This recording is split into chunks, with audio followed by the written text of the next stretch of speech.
good evening, TNT family. Welcome back to Yellow is the Code on UNC USA.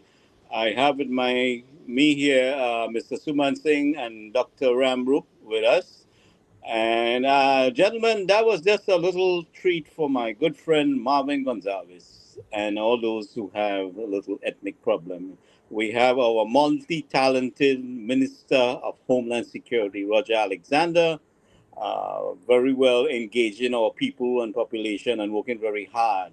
I mean, we have seen some results in the country. I mean, the police is performing.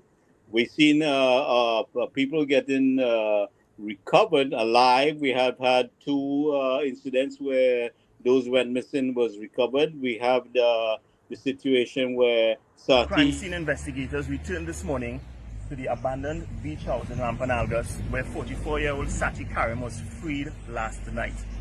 Now, police, acting on information, came to the beach house, shot dead one of Karim's kidnappers, detained a woman, and shot and injured another suspect when they attempted to apprehend him in Piaco. Now, villagers say they had no idea anything like this was taking place. They knew the beach house was abandoned and that people would use it as a thoroughfare to get to the beach. So they were totally surprised to find out yesterday what had happened. Reporting from Rampanalgas, Gregory McBurney, Newsbeat. So what I read in the Guardian, I believe, is that this house had about six men going back and forth, observed by a neighbor. And at one point, this lady, some men were knocking on her door, and she was very terrified. And she had covered herself with all the blankets and things that she could find in her place there because she was so scared of what's taking place. But it's good to see that I'm feeling the effects of the police response. With this new commissioner of police and our new government there. So I am kind of a little happy at what I'm seeing. That we seem to be getting results at a quicker pace. What's your take, gentlemen? Dr. Ramo, Mr. Singh. Um, Good evening to our viewing audience and all those locked in to our platform. I'm very surprised and happy that we had a positive ending to this scenario. I mean, uh, being kidnapped is a really a traumatic experience, not only to the person but to the extended family as well. So I guess rejoining families and loved ones is definitely a cherished moment. So, with all due respects, I think the police have to be commended on this effort. Yeah, I agree fully with Mr. Singh. I think that it is a good signal. I think that I'm hoping that they continue, and I am positive that the population feels a little better than how they were. That seen that we retrieved some of the persons who were kidnapped, and this the firmness and the affirmative action of the police officers, which is a good sign. So we just have to wait and see. I know that they have stated that they are making inroads in the syndicate, and that I see they raided they went into the prisons today, um, Yes. and they found quite a lot of documents and phones and whatever still in the prison, which is interesting. But again, it is something that it is a positive sign. So I fully support the police service. I congratulate them on the hard work that they're doing. There is a presence, as I said. I drove up to Port of Spain twice this week already, and there is a presence. And let's let's give them all the support that we can. The population has been asked to try and report things when they see them under confidential, cover. That is at least calling the hotline. It's anonymous so that nobody can trace it back to you. Give some information.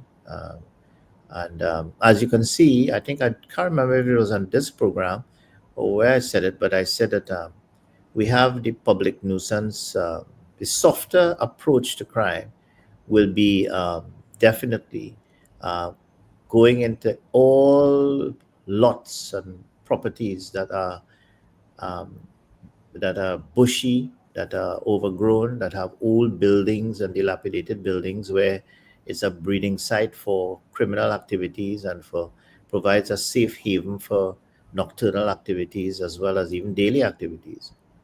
I think I can't remember if it was in this program, but I did say that the Ministry of Local Government and Rural Development, they have to try to see if they can enforce these laws, give notices to persons who have owners of these properties, and if no one responds, they should clean the properties and build them, build the owners. This is, I think, one of the things that will in the long run prove to be not just environmentally friendly, but it will be safe, because in a lot of neighborhoods we have a lot of these old, dilapidated buildings and properties that are overrun with very much vegetation, and it is a problem. So hats off to everyone, and especially to the persons who informed and provide the intelligence that allow the officers to to carry out their activities. I'm sorry that the confrontation caused two deaths in this engagement, but I'm hoping that it does send a signal to some of the criminals who intend to use force, especially in home invasions. Where they're just killing people, without much excuse. Um, so I'm hoping that they try to temper at least the killing. I mean, if you perform a crime, I mean, you shouldn't be killing people. So that those are the things that we hoping will reduce in the days to come. You know. One of the things I am not very sorry to see criminals get killed. Mm. Um, but the fact is, when we kill all of them, we are unable to gather the intelligence of how many was really involved. I mean, I don't think the situation surrounds the six people alone, because this, as the police commissioner said, we are dealing with a crime syndicate. And what we have learned, far as my opinion, with the Andrea Barrett situation, is that this thing leads into the justice system and other places. You know, we do need to gather some intelligence in also. We're dealing with that. I agree, Gary, and I know these things have their tentacles and the footprints way up the ladder. In fact, within the police service as well, and right up to the judiciary. So you're right. The presence, this is just the beginning, but you need to clean house, in other areas as well to, that will take into account the tentacles of these criminals. That's one thing. I would have loved to see these people, we should have been able to do the forensics and the DNA, testing and so on, and get evidence, circumstantial evidence going forward.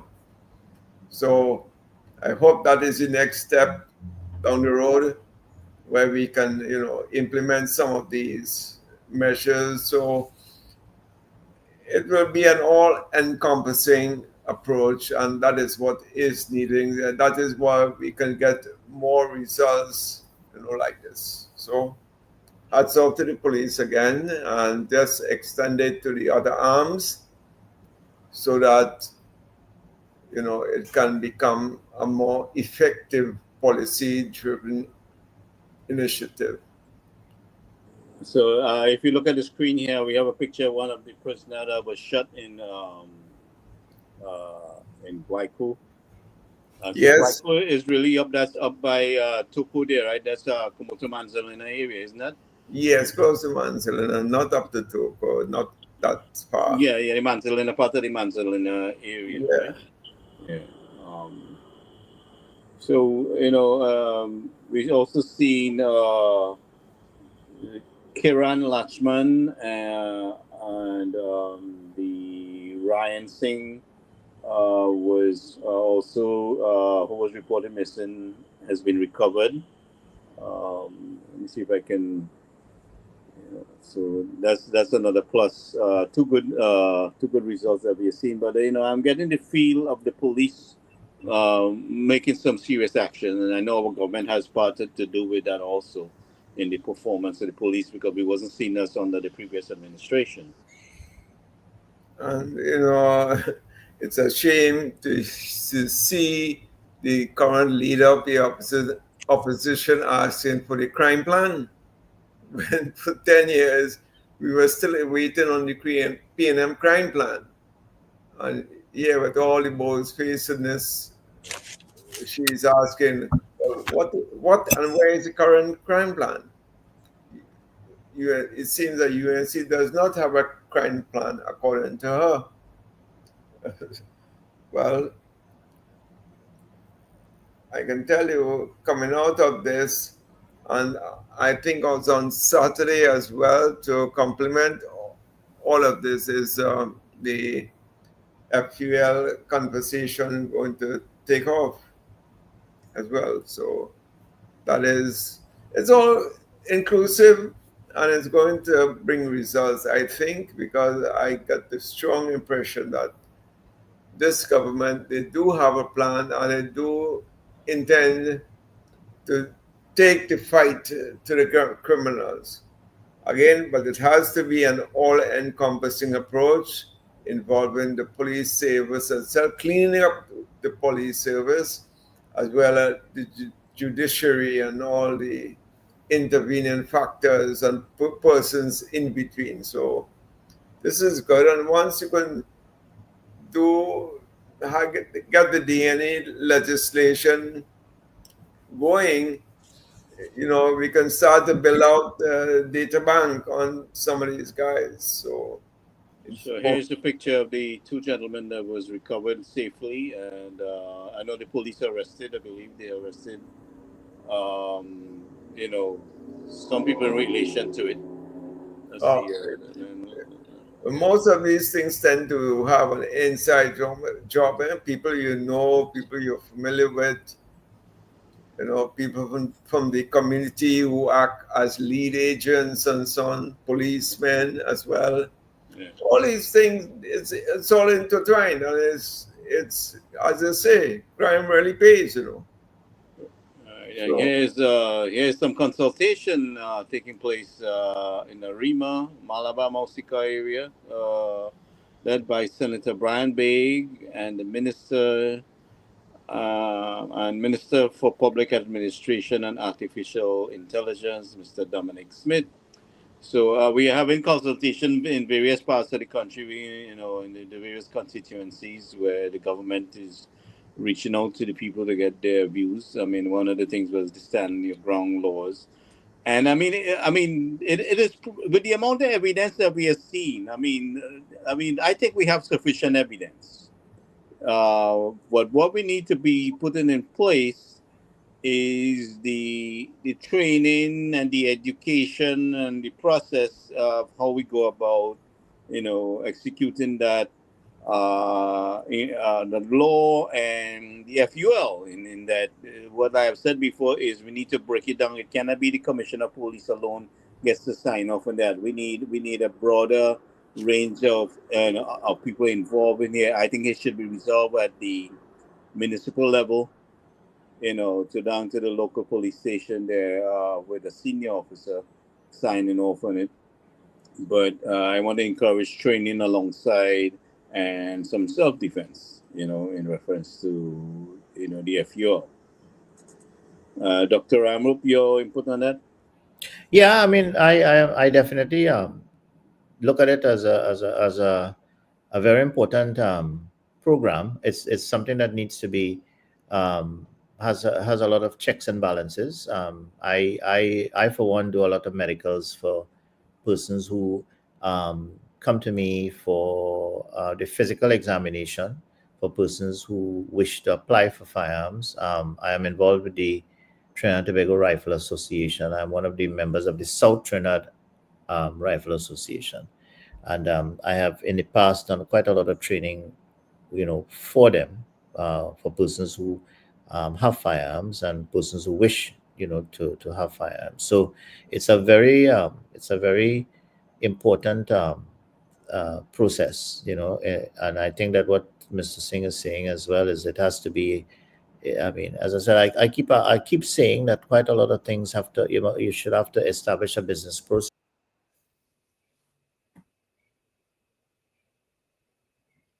I think he dropped, Gary. Call dropped. When they get older, when they sometimes they pass suddenly, and there must be a process to retrieve some of these firearms, or at least pass it on to persons like in the family and whatnot. I know, for example, when my father died, he had a shotgun for the land that we have in Rio Claro, for the estate that we have there. So there was a process, but these are things that are a bit unclear right now, and we have to be very careful because these are important pieces of assets which, the police, if you pay so much money for a firearm and then at the end of your life when you're getting older, you're not making arrangements to have it either passed on or sent back to the police station, or sold. These are things that I think a lot of there are a lot of loose ends that needs tying up in the legislation. All right, Yeah, so they make this process so complicated, to frustrate people, knowing the fact that all that was taking place, yeah. But as I said, I'm happy. I think that even once it's remember, I think we had said in this program earlier, a few weeks ago, that we are happy to see that the Monday Night Forum is not as frequent, and that we have to have more consultations and village meetings and meetings in the community. I know we said that, so I'm happy to see that this is the way that they're going. I'm not sure if they're listening to us, but I'm sure that I'm happy to see that this is what we said needs to be done now, going forward, and this is what they're doing. So I'm happy. I'm feeling very, very, enthused and empowered. So in fact, actually, I was telling a couple of the ministers this week that when I went to the July 4th celebration last week Friday in the Hyatt, I met a few of the ministers there. But what was pretty interesting is that some of the other persons who attended, we were speaking like fellow Rotarians and, other persons whom, I met there, and whom I had known from before, or, just friends and media persons and whatever. And they were all saying that they feel a sense of hope, that, the things are, looking good and it will get better. So, I am feeling a little better, and as Gary said, he notices that there is some positive movements. Gary is sound very, you know, very happy, from how you sound. So Well, I mean, I yeah, compared to what we have seen, yeah. In it's the a last relief. It's a eight to relief. 10 years, I mean, there was a state of emergency even during the elections, if I remember correctly, and the response, to that state of emergency was like you didn't even know it was going on. It was all things like were just happening, like run of the mill crime. Everything is just as is, and there was a state of emergency for quite a while. But I guess I guess we'll see. They'll probably come and say, well, a lot of the work that they were doing then is now being realized, But I think this is policing, which is very firm. And I remember the Gary Griffith days. It reminds me of some of the things that Gary was doing at that time as well. You know, um, But so one of the things I like about this commissioner, he has a very cool head. He's very approachable. And he's doing the job, far as I see. So he's picking up the pace. Let's see. So far, I'm happy with him, and I mean, I think we will be happy with him because he's moving in the right direction. I like his approach. And everything about him so far. I was skeptical if he was going to be just one of the other boys there, but we've seen some effects, and like I said, let's see how it rolls. We'll be watching, but far as I never even knew growing up in Trinidad there were any rifle association because Oh, Eric William made looking at a gun an offense for people in the sense of that. I mean, he made it so you were so traumatized with being associated with it. But nowadays these young people is a different breed of people. And you're dealing with a breed of people who can shoot at the police and kill anybody because they're big and bad and anything else. yeah. So I mean, they totally fearless, and I want to see the police maintain its integrity and not get caught up with these criminals. I mean, we still have, we have a lot to clean up within the force, and hopefully we can, create that structure that we discussed about between the municipal government, community, and the police. Yeah. Mhm. I think it's gonna come. I think once the SOE is once they get sorted out with this problem that they're having right now with the syndicate and some of the the characters who want to put our government and the people at risk. So I think that once they sort this out, it's not an impossible task. I see, it seems that they're getting somewhere, and the intelligence seems to be so far so good.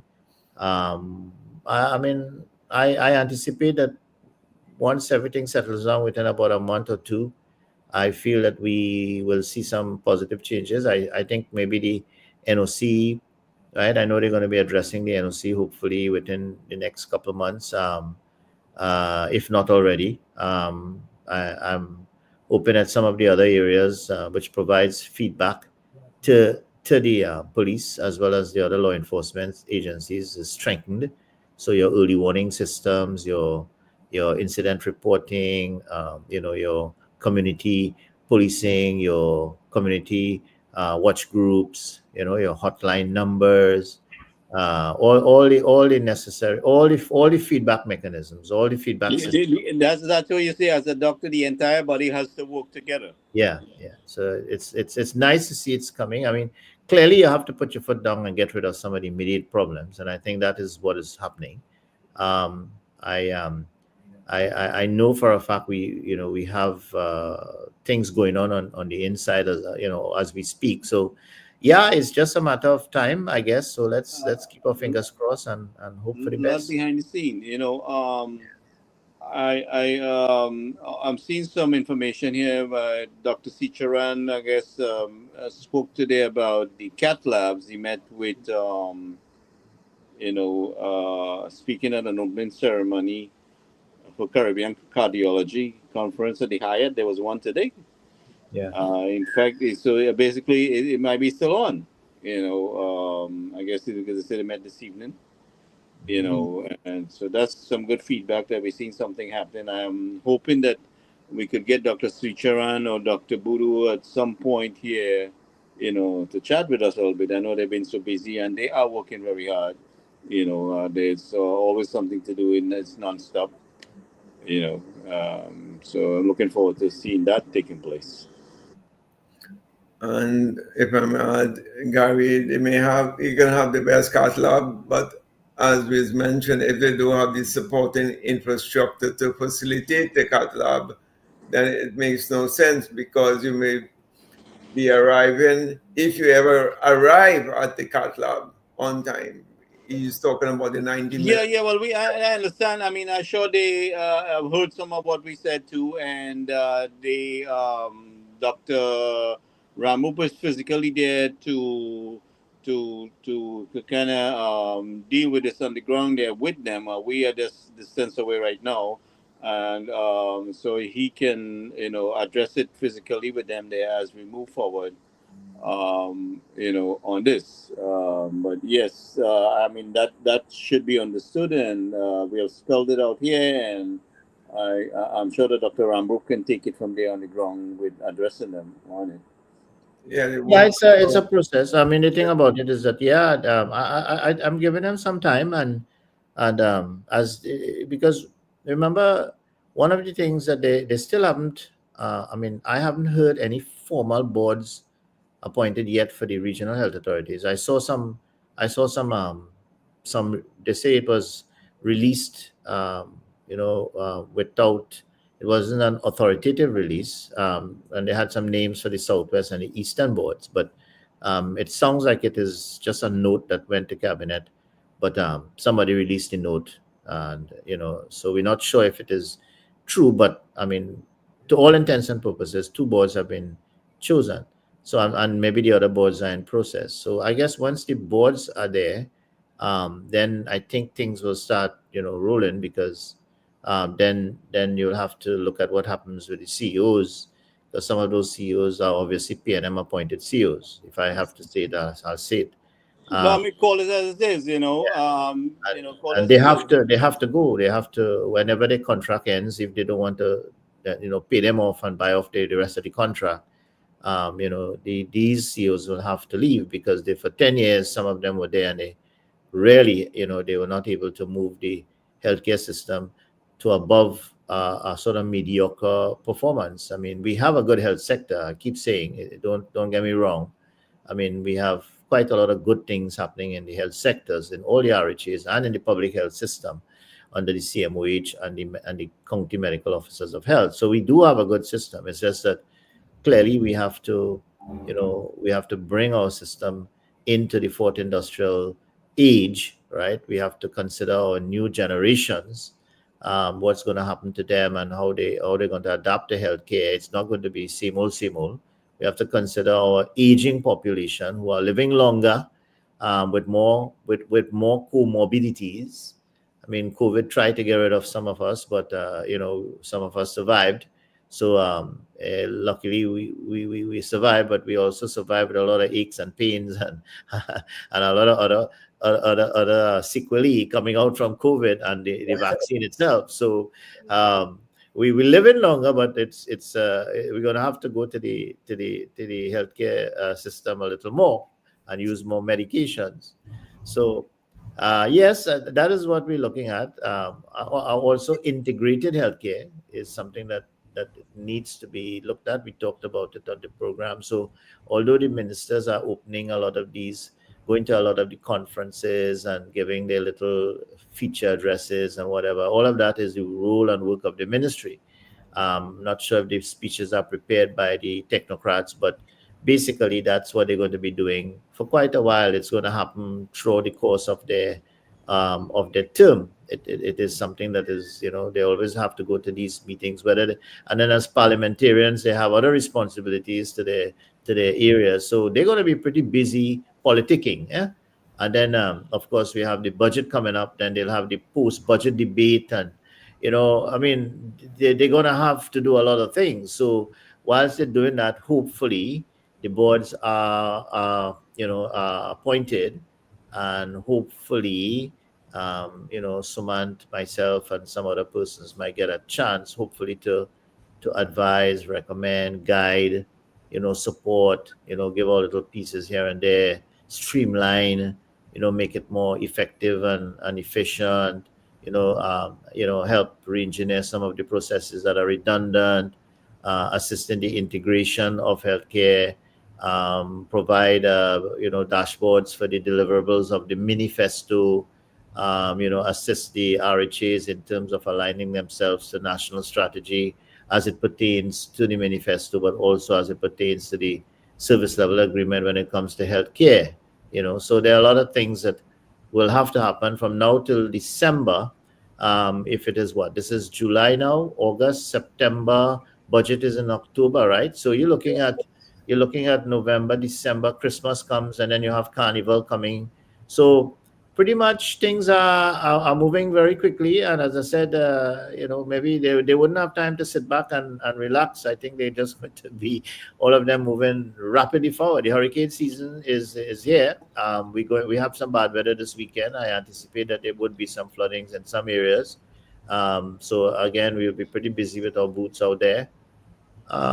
Trinidad and Tobago, yeah, it's at least nice. I see the our past prime minister, was held up in Antigua, and I think the Antiguan government is saying when dignitaries or even ex-prime ministers or presidents are traveling to other countries, there must be some degree, some sort of notice, some sort of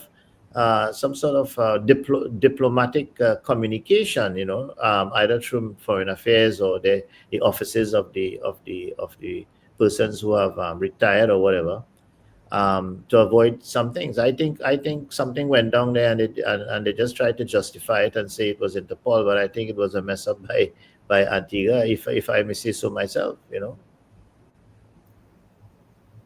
Well, who knows how his trip was planned? Did he Correct. notify anybody in the first place? Correct. And He could have been acting sneaky. Maybe what had transpired there. I mean, we are yet to get confirmation if this was anything. So as he said, maybe So we don't know what happened there until we get the facts. We have to wait and see what's happening.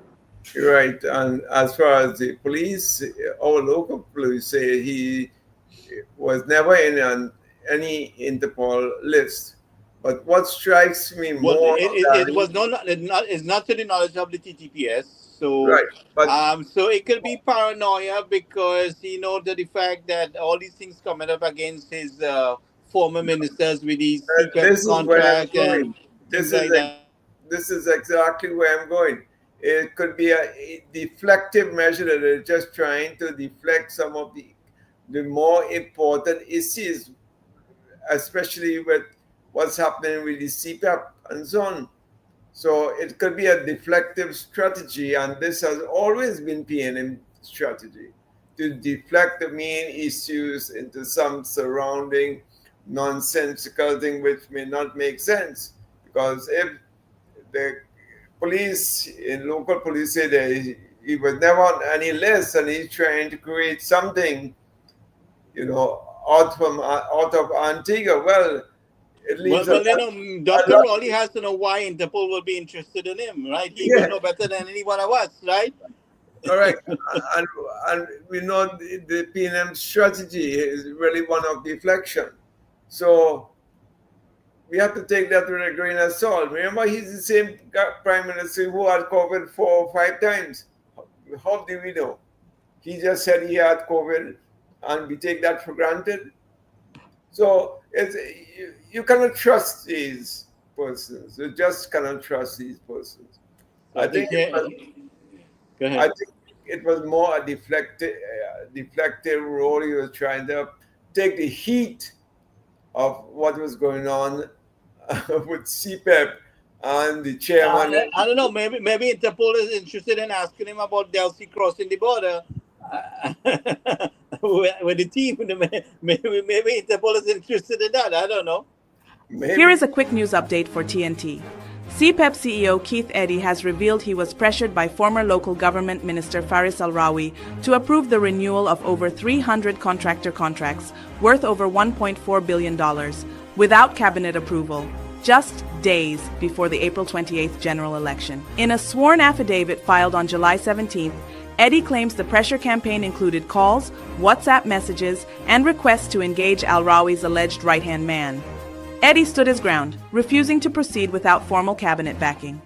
Eddy says he's now referring the matter to the police commissioner, the DPP, and the Integrity Commission for full investigation. This news update was brought to you by Caribbean Spring Water, naturally alkaline mineral water fresh from the Northern Range. Well, Go ahead, gentlemen. we do some advertising too. We had to charge them for that. Caribbean Springs getting free Yeah. But that was the clip I got from TikTok Yeah, today. but with all seriousness, this guy has a lot to answer to. It's only when the heat came about, now he's saying this. What was his voice all along? Well, listen. We said before here. I have said it. In my observation and opinion, we are dealing with a PNM justice system, a PNM police force, a PNM security outfit completely that was dominated by the PNM. So not a damn dog back if the PNM didn't allow it. And Dr. Raleigh boasts about the Costa Nostra. Mhm. So I mean, we've seen the Costa Nostra manipulating things in the country, right? So anyway, go ahead. I don't know if you know, in 2010, there was a board appointed by the Ministry of Sport. And that board was tied up with legal challenges, and it's still going on. It's still going on up to today. 10 years later, the board, they're trying to incriminate the board. So, if that is a precedent set, then Well, the thing about it, Mr. Singh, we have to see how many PNM people was on that board. Because even though that UNC PPG was in government, there was still some ingredients. Oh yeah, I know. Right? And trying to call the shots and dominate things, and this, well, there's a lot to be said, but So the boards, these previous boards, which governed during the PNM regime, they are not out of the woods. They have to be explaining a lot of expenditure issues. And I don't know if you recall what Saddam Hussein, MP Saddam Hussein said in one of the post-cabinet reviews, that a lot of expenditure were incurred without authorizations. And it's talking about in the millions of dollars.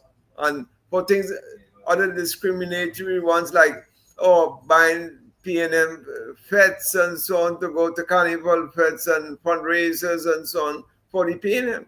So all these things have to be investigated. You can't let these PNM appointed boards over their time go scotch-free because there were millions of dollars at stake.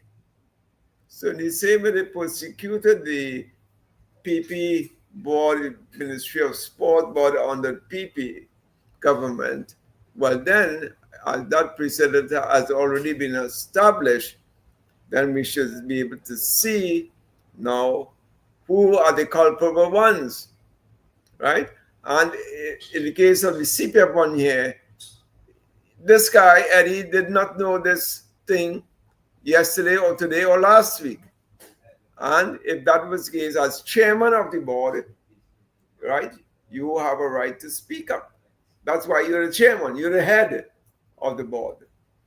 So he is part of the, culpability fraternity because they have the corporate secretary as well who's signing off on these things. I just want to welcome Riaz, Monica, Farisha, let's see, and Nadira, of course. Nadira said, Dr. Ramnup, you did some work on her son, surgery. So she seems to know you. Okay. Barbara, let's see here. Go ahead, gentlemen. Yeah, well, what I was saying, there are a lot of these boards have to be implicated and brought before inquiries and so on to identify how the money was spent, because especially a lot in the Point Lisas area and so on, all these PNM appointed boards, the national NLCBs, the various state agencies as well, under the statutory commissions as well. Those, private public sector boards, they have to be accountable because millions and millions of dollars were expended. Are you guys hearing me clearly here? Yes, I'm here. Okay, because for some reason the other night you wasn't here. I'm just checking my headset again. Okay, go ahead. Yeah. So what I'm saying, these things have to be done as well.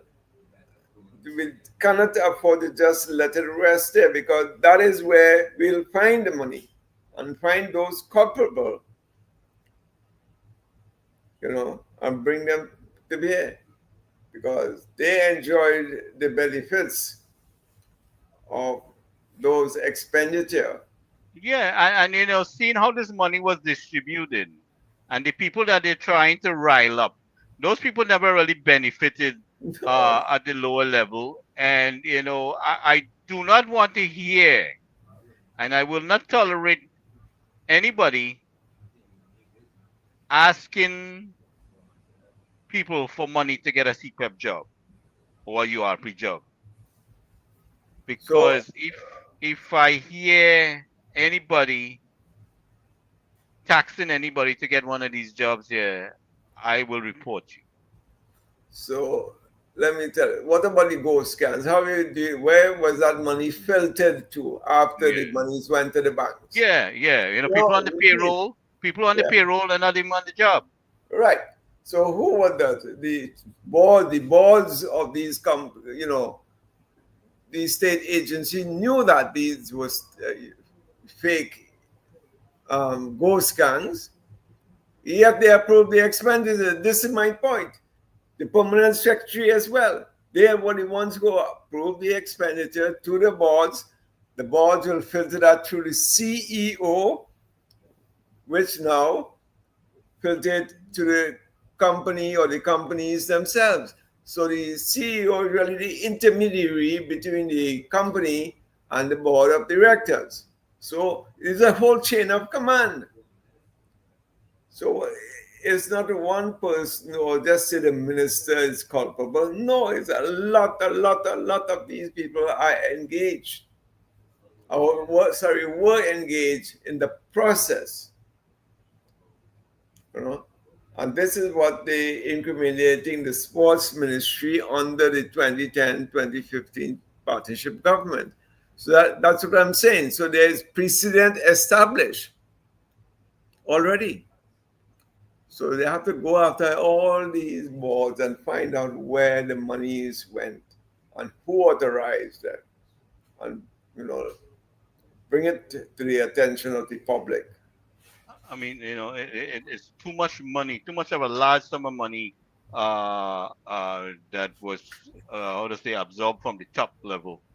Yeah, billions. Didn't trickle down to getting the job that we wanted done. Didn't trickle down to the people that that needed, that was intended to get the help. They didn't get a larger salary. For the hard work that they do out there cleaning the drains and whatever. Gary, I don't know if you recall in the 2010 election there was the scholarship fund, a secret scholarship fund under the PNM. Well, That hey, nobody knew. I heard. I mean, where people was getting green cards in the U.S. through that to the PNM too. So I don't know how that system worked, but anyway. So no, what I'm saying, there was a lot of scholarships given, and nobody knew who were they for, what was the criteria, where is the application process. Maybe some people down in Brooklyn can tell us that. Well, a lot of them could be up the islands, Trinidad as well. So you see, these people benefited. That's what I'm saying. They benefited from these things. And who were the ministers who gave these things? I know all scholarships flow through Ministry of Public Administration, right? There's a scholarship committee that reports to the minister there. So who were the ones? Where were these scholarships advertised? And what criteria they use to benchmark and select people? You never see advertisements and so on. People were hand selected based on who you know. Similar to what happened prior to 2010. The student visa taken care of, funding taken care of, right? Foreign exchange, tuition fees, money, all your bills and so on, accommodation, the whole works. You see why we don't have proper accounting how our money is spent, right? Yeah. I mean, why are this not information made documented? Why it's not public? Correct, and I can tell you these things because I happen to know two people who are in the scholarship committee, and that's why I can speak about it. They were. If I know Gary knows me, I say, Gary, okay, you get the scholarship. Go ahead. son, take care. God, man. Go study in George Washington University. I pay all the bills for you, man. Accommodation, tuition bills, living expenses, the whole works. All that, that's where the Forex went into hundreds of scholarships gone. But what I'm saying is that scholarships. Some of the forex, not much, because you'll be surprised to see where much more of it went. Yeah, I know. But when you have hundreds, I would still say that's a small amount in comparison to where it was being sucked. Correct, but I'll tell you, if you give 100 scholarships per annum, it costs you a good $50 million, especially if the person going out in the US or Canada or UK. But 50 million is pocket change. But what I'm saying, 50 million is the budget for. I can tell you, I did a laptop project, and that was the budget to buy the 20,000 laptops. Yes, there is chicken feed, as we may say, but the reach, what 50 million could do for a certain class of people, a segment of people like students and so on, is a lot. Why? How come then all these 14 or so secondary schools which were 80 and 90% completed, that required an additional 5 million to complete and so on? How come these things were never done? That's what I'm saying. If monies were filtered out from these projects, and this is where they went. Yeah, I think we have bigger fish to fry. That's what I'm saying. Yeah, more kingfish and wahoo in the pot, man, rather than sardines and herrings. So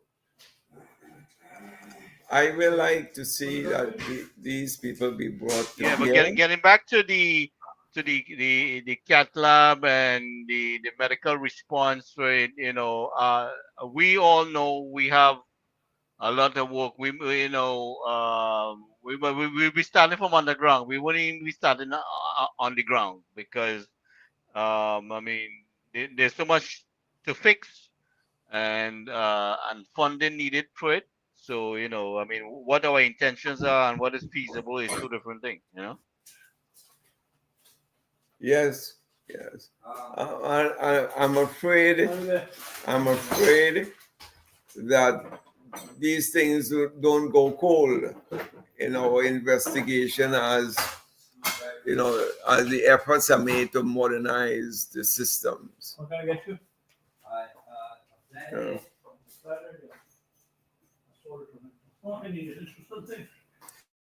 I saw the Minister of Health, Dr. Sitran, was talking about the cath lab, and he did indicate that the other areas would have to be addressed, such as the ambulance services in rural areas and whatnot. So I guess they have the information which is pertinent to, relevant to what we were saying.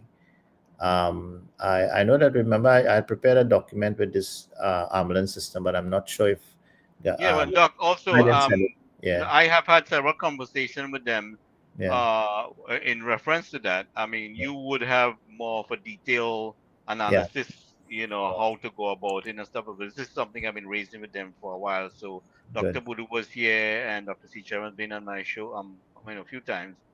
So we've been in contact in that discussion. But go ahead. I did see that in the article that you put up there, I just opened it just now as you all were talking, and I saw that he did mention that there will be a need to have ambulance services sorted out. So it's a good thing that, so hopefully as I said, we have to wait on the boards, all right? Because, unless the boards don't get appointed, and I guess right now with the budgetary, the discussions about the budget, I see that Dr. Dowlat had his consultation today in Naparima. The hall was filled. So it's good to see that the budget consultation has started. So hopefully with the limited money that we have available coming up in the next few months, that they can allocate them and use it wisely in areas that are going to give us some sort of returns, in the next few months. Ambulance should be a high priority. Well, that's one of the things that, even not even for the cardiac, it's also for other aspects of healthcare. Getting our code blues down in time to the hospital emergency departments, and then not only that, the emergency departments themselves. We have to have a. I'm not even sure if we have. I left in the emergency department. Well, in 2011, when I left San Fernando Hospital as the medical director and went to ODPM, up until that time, we were hoping to standardize the triage system in all emergency departments.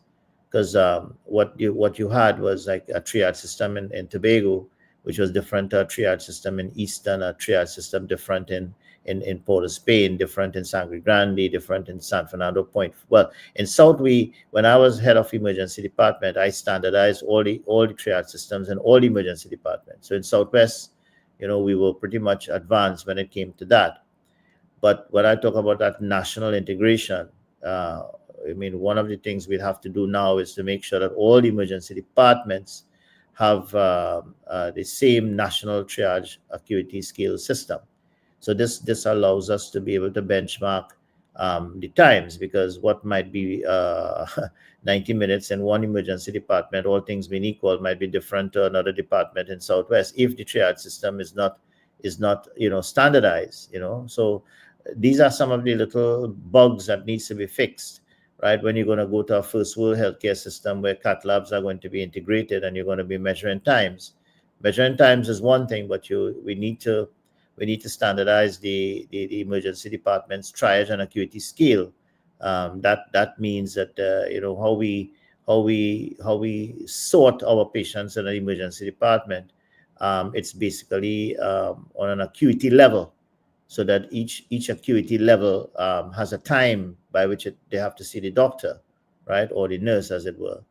So when I left, I remember in 2011, a lot of this was not done nationally. Tobago had reached out to me when I was head of the emergency department at San Fernando, and we were working very closely with the emergency physician there to standardize it in Tobago. I'm not sure what happened. The next thing I had mentioned not too long ago by letter to the Honorable Prime Minister was we had started in San Fernando Hospital what was known as the Emergency Department Injury Surveillance System. Now, this is a very important thing, because when in 2000 and I left in 2011. In 2009, 2010, when I came back from Scotland, 2000, yes, we started the Emergency Department Injury Surveillance System with, at that time, CAREC and the University of Ottawa, right?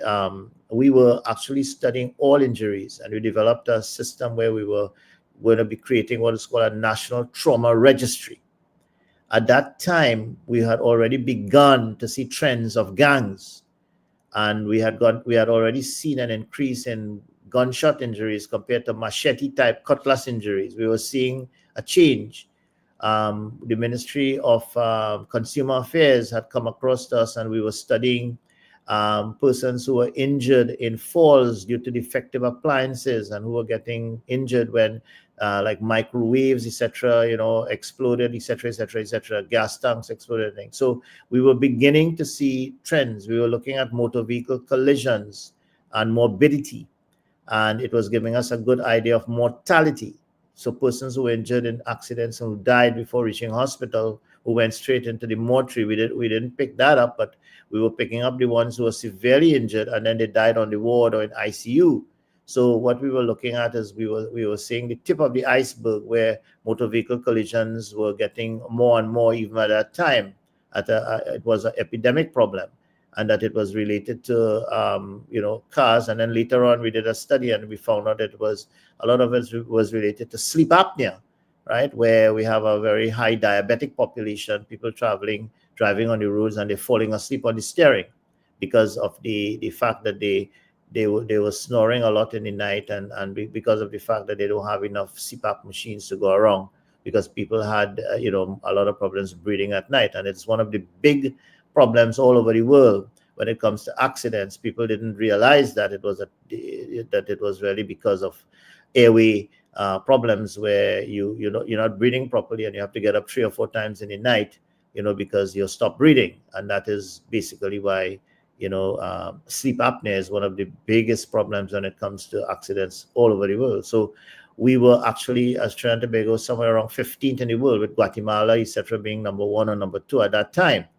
in terms of motor vehicle collisions and the amount of mortality and morbidity as a result. So that injuries, emergency department injury surveillance system, I mean, we went up to Mona, Jamaica, and compared our system with theirs. And as I said, University of Ottawa was one of the people. I think a lot of articles and research studies have been written using the data that I had started when we were there. So one of the things that we'd have to do is to encourage the emergency departments to start back this injury surveillance system with a view of looking at a trauma registry, which will advise law enforcement, right, in terms of things like homicides, intentional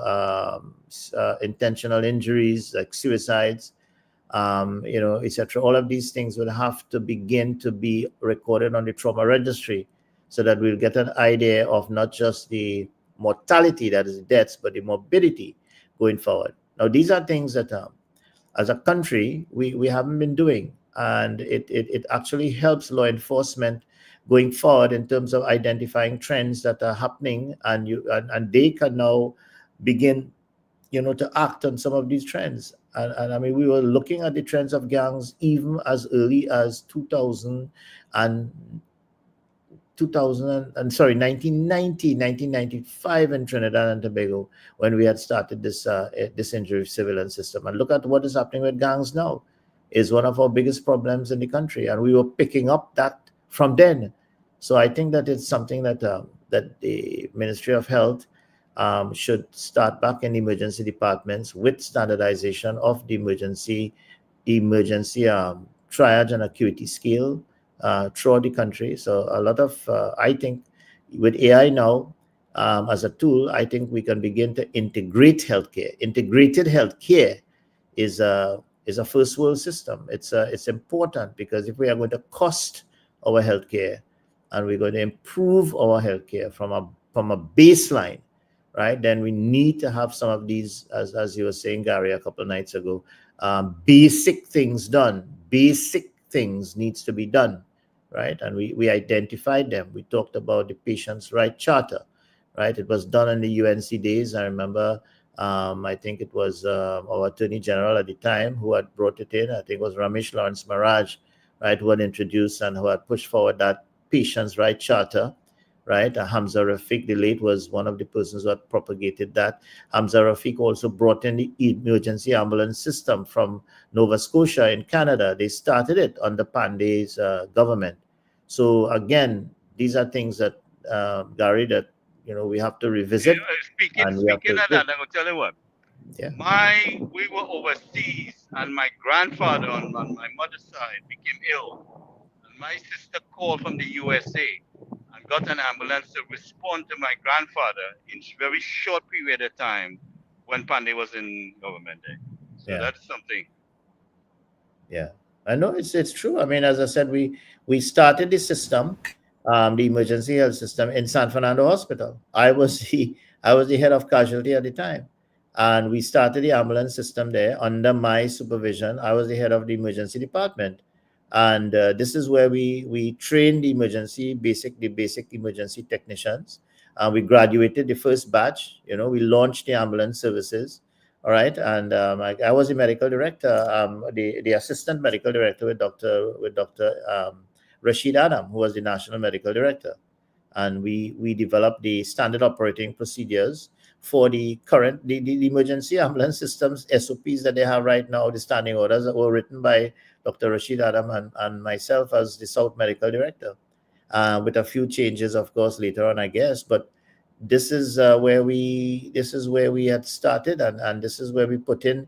In fact, we brought in what was called the Canadian Triage and Acuity Scale. I remember when I went to San Fernando Hospital as the doctor who went over, I gave you all the story about the nurses who walked out. I can't remember if I told you all about that. But when I went, you had mentioned that. Right. Yeah, so when I went in there, after they walked out, we implemented the Canadian Triage and Acuity Scale.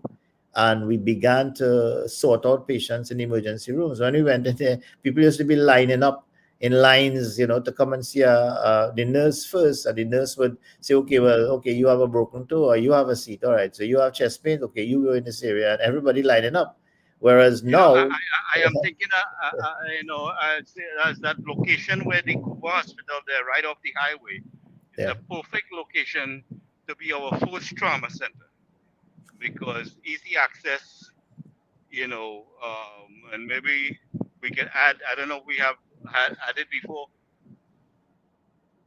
Well, the level 1 trauma center is a definite. I mean, that hospital, I'm not sure what the government plans for it, but if they want to open it, it's definitely it'll definitely be strategic when it comes to accidents on the highway to get them there without going through the Mount Hope choke, Right. and the San Fernando So that's traffic one to of the get in, locations So Yeah. if they have the facilities with MRIs and CT scans and whatever, and operating suites and whatever. So I think that your understanding of the trauma center, that would be an ideal place to have a level 1 trauma center.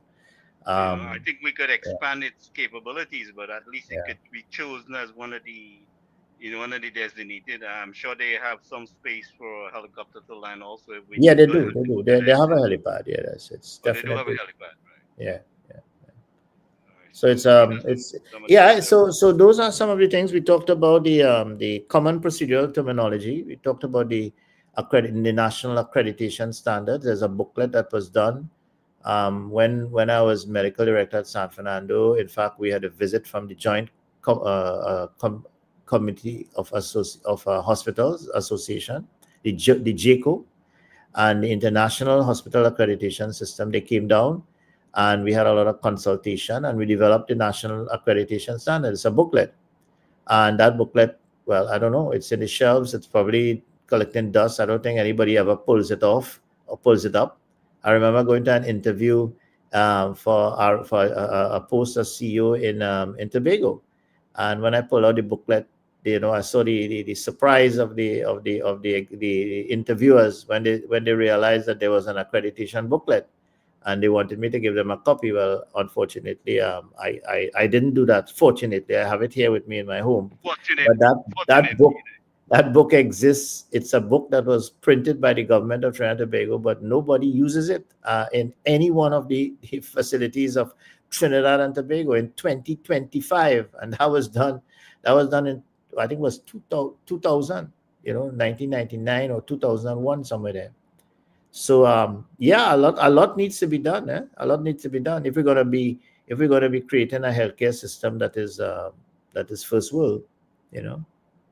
Well, it's something that is very important for those of us who are outside the country. That I tell you, I mean, these are the things that are keeping us out here longer than we really want to be. Is the level of healthcare. I mean, crime we understand, but the level of healthcare at the same time, and we know we are losing lives every day, whether it's a gunshot, an accident, a home incident. With people go hunting, fishing, you get stung by a snake or whatever it is. We don't have the things in place, to respond appropriately. And so time is everything. Yeah. You can tell us more. So I'm Gary, hoping Dr. Ramloop, you could lay out the roadmap for how this thing should be done. Yeah. well, Dr. Ramar laid out what the standard operating procedures and so on, and he said he probably gathering dust on the shelves. So, couldn't you put yourself in a scenario? You go, in his case, he said he went to apply for a CEO job, and they were marveled at how come he has this, and they don't even know that one exists. So there are SOPs for a number of areas as well, but it's just in the shelves. This is what I'm saying. So that your interview panel have no idea how this operates. I remember I went to an interview as well, Doc. So you know what? It's a senior, let me tell you, I don't want to call his name, but it's a senior financial guy. He said, you know what, I look at their qualifications and you seem to be a confused individual who do not know what he wants to do. Imagine the head of the interview panel is telling me that. Yeah. So right away, I realized I would not get a job, and I let him have it there in front of the other panel. And you can see their eyes. Yeah. You can see their eyes how it popping out. Yeah. I said, with all due respect, sir, Yeah. I did my MBA and I specialize in two things: management, information systems, and tourism. Now I was the economist in Tobago, blah blah blah, and I was this and that. Okay, but it's a tourism related job, and he said, you know, you confused. How you can be in IT and tourism? And I drew up the tourism plan in Tobago before I left to go to DC. Yeah. When I told him this, what I had done, I told him, sir, with all due respects, that after these universities R&D department, the tourism and hospitality industry uses the most advanced computer systems. And his eye popped. Yeah, because all these planes flying, you have to have weather conditions. Mm-hmm. So all over the world, when you go to make a reservation, you have to know which airlines that fly, the flight path, all these kind of, things that you need to do. Okay, when you need to do a reservation for a hotel or restaurant or some activity, you go to Madison Square Garden, you're buying your tickets online and so on. All these are based on information systems. Yeah. And when I laid out everything, the other guys shaking their heads, the other guys in the panel shaking their heads. Here's the lead panelist interviewer. He has no clue. Yeah. So then he said, "Oh, I now see that." And say, "Well, okay, then you have a master's in hospitality management. How does that relate?" I said, "Well, an MBA in IT and tourism. Tourism is about putting the back end, so to speak, at work. Tourism planning, tourism development, tourism policies, and so on. That is the back end. A master's in hospitality management is the front end. So you actually know the back end and the front end at the master's level. It didn't have nobody come close to me, right? The actual operations of a hotel, the front desk, accounting, reservation, security, blah, blah, blah, IT, and the whole work. You will need to know how restaurants function, how to control food costs and blah, blah, inventory control, yeah? All these things, how you schedule your staff and so on. So you have the front end and the back end. Now I have another master's in electronic marketing. And that is the sexy part of the whole tourism and hospitality combined, which you use now to market. And you market, the shift at the year 2000 was a shift in everything going electronic. You had Expedia.com, Hilton.com, and all these things coming into the show. This is the cutting edge of the technology. I'm in the cutting edge of the technology. So when I show them the whole chain of command, from the MBA to the tourism, to the hospitality, to the e-marketing part of it, then they're opening their eyes differently. They're watching you differently. The same way they never read the standard operating procedures. That's how they talk about just now. So I was just explaining to you guys, the same thing happened to me. It's not only to you, Dr. Ramo, because when these interviewers do not know the processes and what your qualifications mean, they don't understand. So how can they assess you? How they can say, well, you're not qualified for the job or you're not suitable for the job? How can they do it when they themselves don't know? So a lot of it is partisan politics. They know who they wanted to put from the beginning. They're just doing it because they want to have some sort of transparency to let people know they interview 5 people and they have the guy already there. So I mean it's going to be the same thing, I guess, in this time. It's not going to change. It's just the way I think the politics in these small countries, I guess in some larger countries too, we saw it with Trump. So we saw it in Canada to an extent. So people just get into these positions because politics. Qualified, I guess because of the larger countries having more qualified persons, you might you might be more lucky to have somebody with competencies and qualifications within a particular party. But in Trinidad and Tobago, I mean, I have seen a lot of the CEOs in the health sector, in some of the other sectors, but they don't really have that level of competency at all, if I may say so myself. And I mean, it's not that I'm saying that I do. The point about it is that I feel that in healthcare, in crime, You, in yeah, disaster management, yes. in these key You, positions like tourism and all of these things, you need an economics. Even in the energy industry, you need to have qualified, competent CEOs to run these companies. Because if you yes. don't have that, you wouldn't get that level of managerial competencies to support them. You know.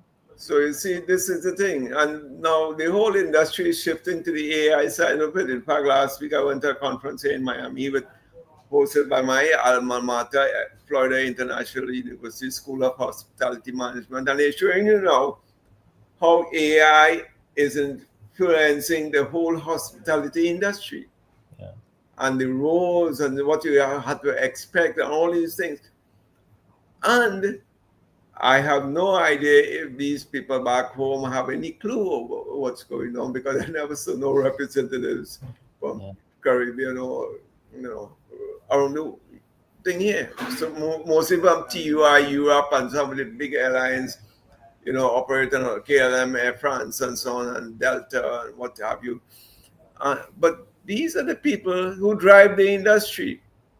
These are the people who identify the trends, where it's going to, and how it's going to be incorporated, in the whole product as you go forward. But when your interviewers do not have a damn clue of what is happening, where are we heading? And this is the scary part, not only in tourism, but in various fields. If you do not have the competent people at the head, it's going to be same old, same old.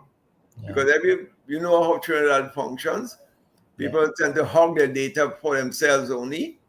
Nobody should willing to share what they know or what they have or what is, the standard operating procedure SOPs.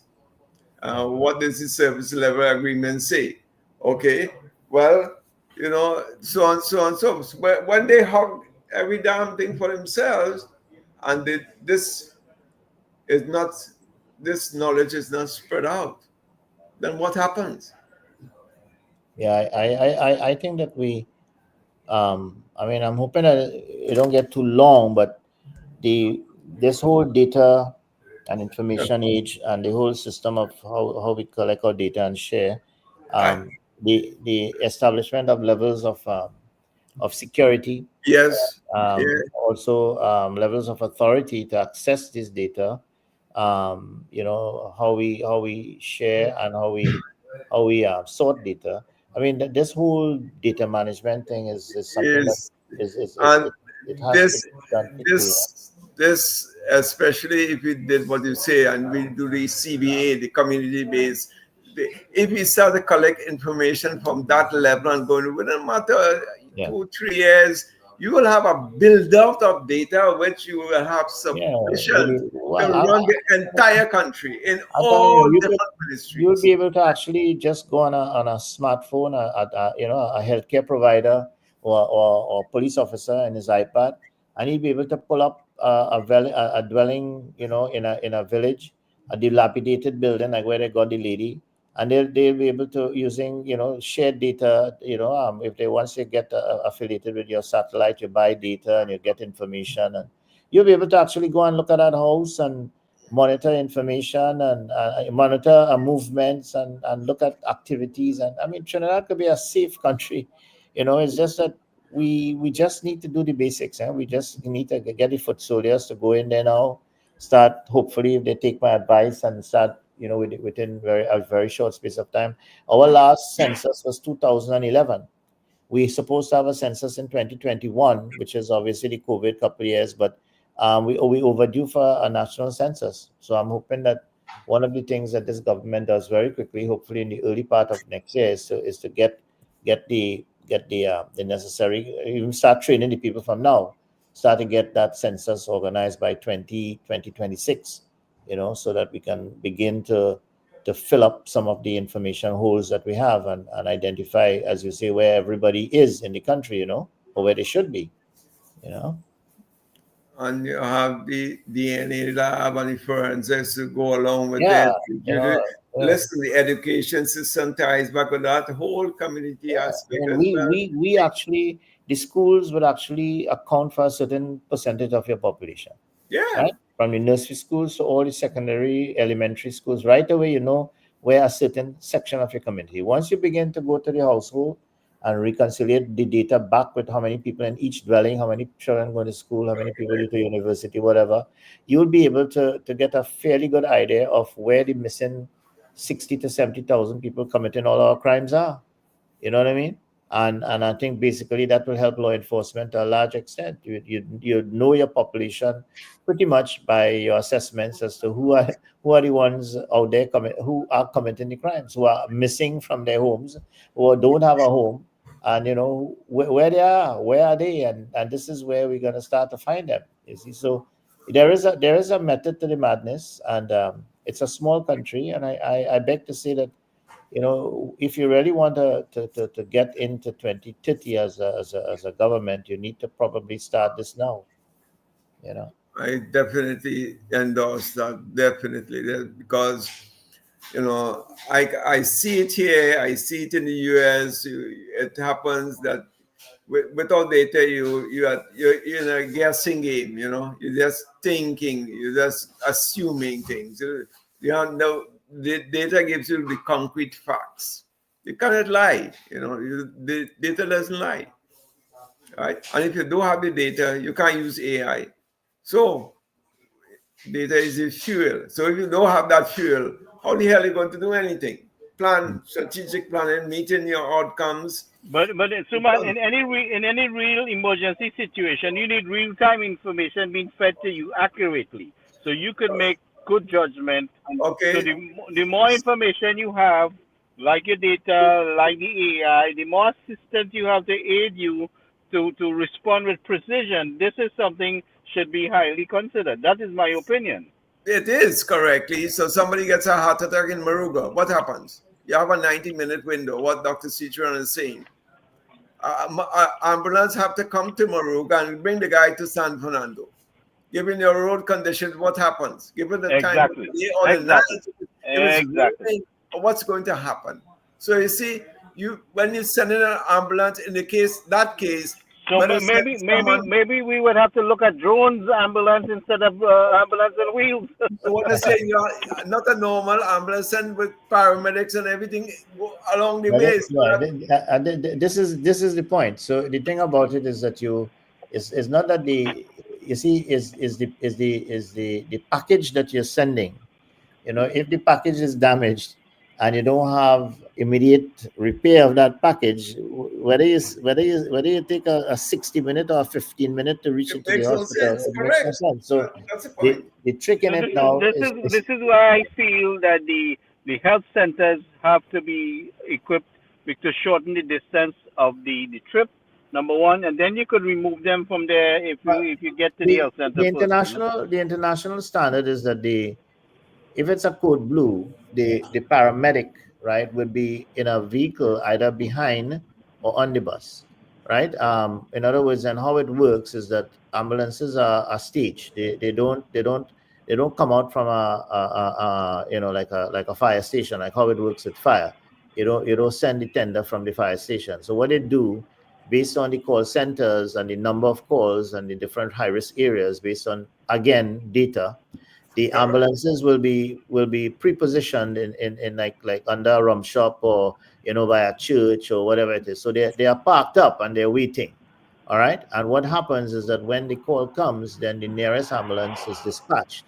Right. Now what happens is that what they do in all the countries like the US, Canada, Singapore, all over the world, they have these paramedic vehicles, usually pickups or other vehicles with a lot more equipment, like the defibrillators and the IV lines. The paramedics always follow the ambulance, and sometimes we have 2 or 3 vehicles Right. that come in with So, paramedics. Right. Correct. Normally, you'd find in Europe, as in Canada, United States, the fire services would be there first, First right? requires it, And yes. they will sort of clear the scene, make sure everything is okay, stabilize the person. Then the paramedics come in quickly, and then they do their thing. Once they could get that heart beaten, and they could continue that heart to beat, then is where your 90 minutes starts. This is where now the trick is that from there now you have to get your patient into the cath lab if it's a heart problem. You understand? So this is basically. But if right now, just recently you heard a public outcry that if the fire service, if the fire truck had come on time, the person wouldn't have died, right? This is a problem. If the paramedic is not there on time, that person would not be salvageable. They would not, even if they reach an hospital for 15-20 minutes, if you cannot maintain the heartbeat and you maintain the heart beating, then the heart will fail and you would not be able to do anything at all with that heart, not even stent it, you see. So I think that clearly, once you're talking cath lab, you're talking about pre-hospital care, and you're talking about paramedic care. That it goes hand in hand. So I think that once I think the minister has mentioned it, it means that they know fully well. I don't think they will leave that gap unfilled. I think definitely they will look at improving the ambulance system, and it's not so much getting more ambulances, it's just more getting the paramedics. And I think that the doctors already paramedics, in a sense, they already graduated as medical doctors.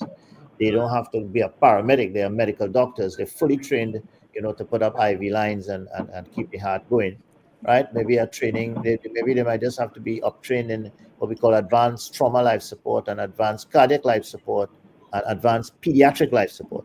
So once they get these 3 additional courses, which could start now for a lot of the doctors who are unemployed, maybe they could start doing those courses, so that by the time we're ready to put them in the villages and we want to put them on the ambulances, the paramedic ambulances, our vehicles, that they already have these additional training in ACLS, ATLS, and Doc, have PHTLS. you been to that Rio Claro hospital?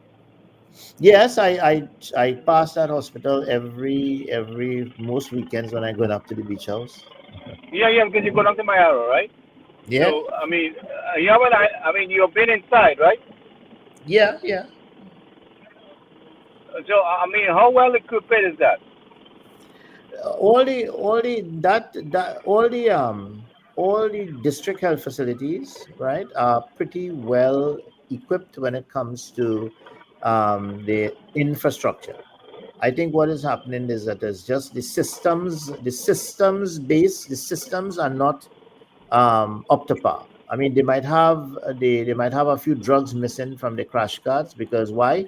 Because we don't have audits of key emergency systems. Like, it's not computerized. It's not, somebody can't say, okay, how many crash carts do I have in the Eastern Regional Health Authority? When was the last time the crash carts had a check, right? How many crashes that we had in this month, and were the drugs replaced? These are, in my opinion, this is a departmental head issue. But the problem is that the reports that go back to one central, clearinghouse of information, so that it is at the tip of the finger for the cardiologist for the region or whatever it is, who would know what is happening with his crash carts and all the RHAs. For example, just a simple number of crash carts. How many crash carts are there in the Eastern Regional Health Authority emergency departments in Rio Claro? So my point is not that they don't have the crash carts. What they don't have is a management system, right, that allows you to have a knowledge, right, of what you have, the capacity that you have at any one point in time. So that, for example, if I have a disaster, let us say that a tsunami, and it strikes a certain part of the country, or an earthquake, right, and I have the need to have resuscitation equipment and material in a church. Let us say that we are able to get to a church in a village, and we want to convert that church to an ICU, because instead of moving patients where you have access and block roads and etc., right, the decision of the incident commander in that area is to make a church an ICU, if you know what I mean.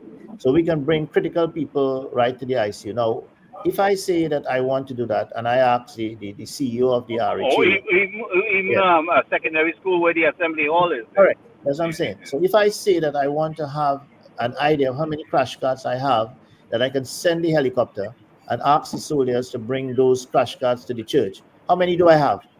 If I ask that question now, right, I don't think I'll get an answer, right? And how many of them are operational, and how many backup systems we have? These are things that we have a problem, because if I say, do you know that you have to have 40% to 60% surge capacity? And if I say surge capacity, I am sure that a lot of CEOs might even understand what I just talked about, right? Yeah. If I say that, what is your economic order quantity, right? For Yeah. example, things like syringes, needles, and I Yeah. am sure they will watch me surprised and say, "Well, what the hell is this man talking about economic order quantity?" That QQs that and is a quantity that you must have. That when you reach that level, then you must get more, and yeah, don't wait until it finish. but Doc, modern inventory system will reorder. Is tied to what's called the reorder point, Yeah. and the reorder point I is mean, yeah, but automatic. knowing the mess that P&M left our country in, we have quite a bit of work to do, So, and on a very short piece of time, Yes, but you you, know. you, schedule and preventative maintenance, right? Each yes, each CEO, every meeting of his technical heads should have a dashboard, a chart that says, okay, all my equipment, well, all my assets, right? My asset management system. What are my scheduled and preventative maintenance check? And go through that list to see if they are completing those. And that way, now you prevent having to send a patient with a CT scan from San Fernando to Point Fortin and have him run 3 different times, and the man finally dies. You see? So a guy dies because you don't have a management system or competent CEO that says and monitors these key indicators every month. Every Well, month. Rowley said, "Who dead, right?" Yeah, well, That's where we at. That's where we at. So we have a lot to fix, right? Who yeah. dead. not That's how a lot. that's how the country operated. Is who dead. So you understand the answer to Yeah. your question, Gary, is that we have a good healthcare infrastructure in the sense that, yeah, they're dilapidated systems, buildings here and there, and they might have lack of equipment, needles, syringes, whatever. But what we do have is we have capacity. Now, that is why we talked about in the beginning of the program integrated healthcare systems, where you are able to move resources and capacity from one point to other, right, whenever there is a deficiency or a need for. And that is why you have to have your data, your information, you have to have your systems in place where you have a real time understanding of what you have at any one point in time, all things being equal, right? Then Yeah. you have to have developed within that system a 40% to 50% surge capacity for your key risks. So, for example, if you have a hospital, right, let's say Couva Hospital and Couva District Health Facility, right, and you have a estate called the Point Lisas Estate, right, where gaseous, injuries to communities that are the borderline communities and the defense line communities of these areas, then you have to have more respiratory equipment in your search, in your capacity, in your storerooms Because and of your your warehouses. location. Correct. Because of your. Yes, Because of your. that's correct. So that's what I'm saying. So each RHA and each CU must have an understanding of what is his capacity based on the risk of his population, and What's the then how to. demographics? That's right. Yeah. I know what you're saying. Yeah. Yeah, and I think Location there. this is what we're talking about. And if somebody could tell me that is going on in this country right now, I'll be really happy. They- Well, I mean, I would not expect that, especially under the housing for the last 10 years there. I mean, and what we saw, and we still have to be looking at how money was spent and what it was spent for, because I mean, we don't see value for money, and we don't see competence. We don't see, the management being how to say, structured in a way that we can feel comfortable. I mean, I am scared. I am scared of what to know what they, because I'll tell you something. When my father died, I was in Trinidad, Number one, they couldn't put him in. They couldn't provide him in an ambulance. My mother cleaning, and a speck of dust went in her eye, and I had to go to 3 or 4 locations before they could take that speck of dust. And one of the ladies took a gauze and rub up the eye. And anyway, we ended up in that health center there, medical center in St. Joseph. And the guy took a needle and touched the speck of dust that went in my mother's eye and pulled it out. Right? But I'm just saying a simple thing like that. No, the thing that got me really mad is we couldn't get help in Chaguanas, and we went to Mount Hope, and the other young lady they want to give my mother an injection for her sugar. How is the sugar? And giving she an injection. I said she didn't come here for that. Understand? She didn't come here for that. You came with about us for the competence there. It is scary. to know that these people, the doctors by what? Doctors by paper. How much training do you really have? You pass a test and they put you in the hospital. How much? How much exposure you really have out there? It was scary to me. I still don't have confidence in the system there. We have competent doctors here and there, but you never know who you're going to run into. Correct. And that is very scary for me. See, I think this is a problem that we have had in this country for many years. Doc, is how you know what I'm talking about. How you manage your staff. Yeah. How you hold them accountable. What has happened is it has become a culture where like the senior specialists, right? Now, when you go to a tertiary hospital, right, like San Fernando General or Port of Spain General, Scarborough General, Sangre Grande Hospital, these are what we call tertiary healthcare centers, tertiary centers. And there is what we call a specialist center, right? Meaning that it's a specialist-run hospital. And once you enter that hospital and you're warded or anywhere, you become under the care of a specialist, right? Who's registered with the medical board as a specialist doctor, right? A physician or a surgeon or whatever it might be. So under that doctor, you will have what we call registrars, or what you call in the States and Canada, post PGYs, right? Which is like 3 or 4. That is postgraduate persons who have done their postgraduate work, but they are not the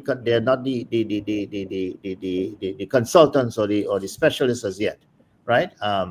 So that what happens is that in when you're on call, or let us say your mom goes in with a splinter in her eye, or you're going with a heart attack, the actual specialist is not there. He is not in the hospital. He is at home. He's on call. He's not physically present. Whereas in the US and in Canada, once you're on call, that specialist has to be in the hospital. So that's a big difference. That's one. 2, the PGY, right, are the ones who actually comes out. That is the residents, right? The residents, they are actually on the ground. In Trinidad, they are the registrars. But in Trinidad and Tobago, the registrars are also at home. They are not in hospitals like the registrars in Canada or in North America, or in Europe even South America, even Venezuela.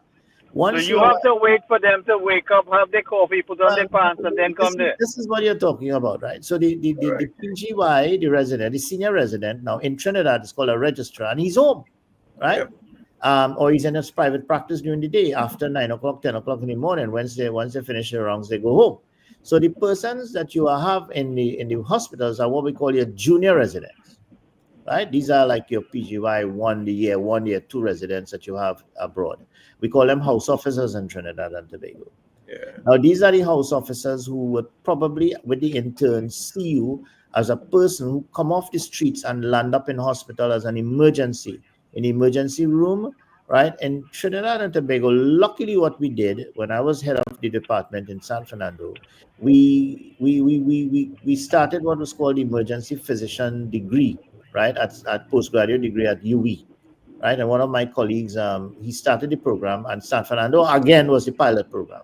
We started the emergency doctors there when I was there, we facilitated it, and we trained our first set of emergency physicians. Yeah, they need some serious on-the-job training. That's correct. So what we did is that we created emergency physicians in Trinidad and Tobago, and I was the San Fernando casualty was again under my care, was one of the first places that we graduated these doctors. So a lot of the emergency departments, I'm not sure what's happening now, is that quite a lot of those emergency physicians are actually in the department when they are working. So this is the only department that you would have that. But when you go up to the ward, you do not have the specialists coming to meet with you. Right? Normally, it's just the house officers will do the work, and only if it is something that is really bad that the specialist would come out in the night at the registrar level. That's the resident level, senior resident, not the consultant. Very rare the consultant will come out. Yeah. So that is a problem that means that, and let me tell you something. If the government wants to change that, it'll be politically a problem. You would have a lot of turmoil in the healthcare sector. Correct. So I intend to raise enough hell. Okay. But I intend to raise enough hell about it that it's done by the hook and the crook. Yeah, Dr. You know, best with me, but I intend to raise hell.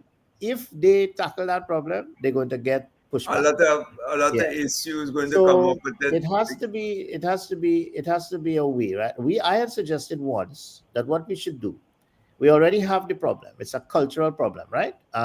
So what I had suggested was that you create 3 levels of consultants, right? Or what you call chiefs in your lines of service. You have chief of service or chief of staff in medicine, surgery, whatever. Right? You call them chiefs there. We call them consultants or specialists here, right?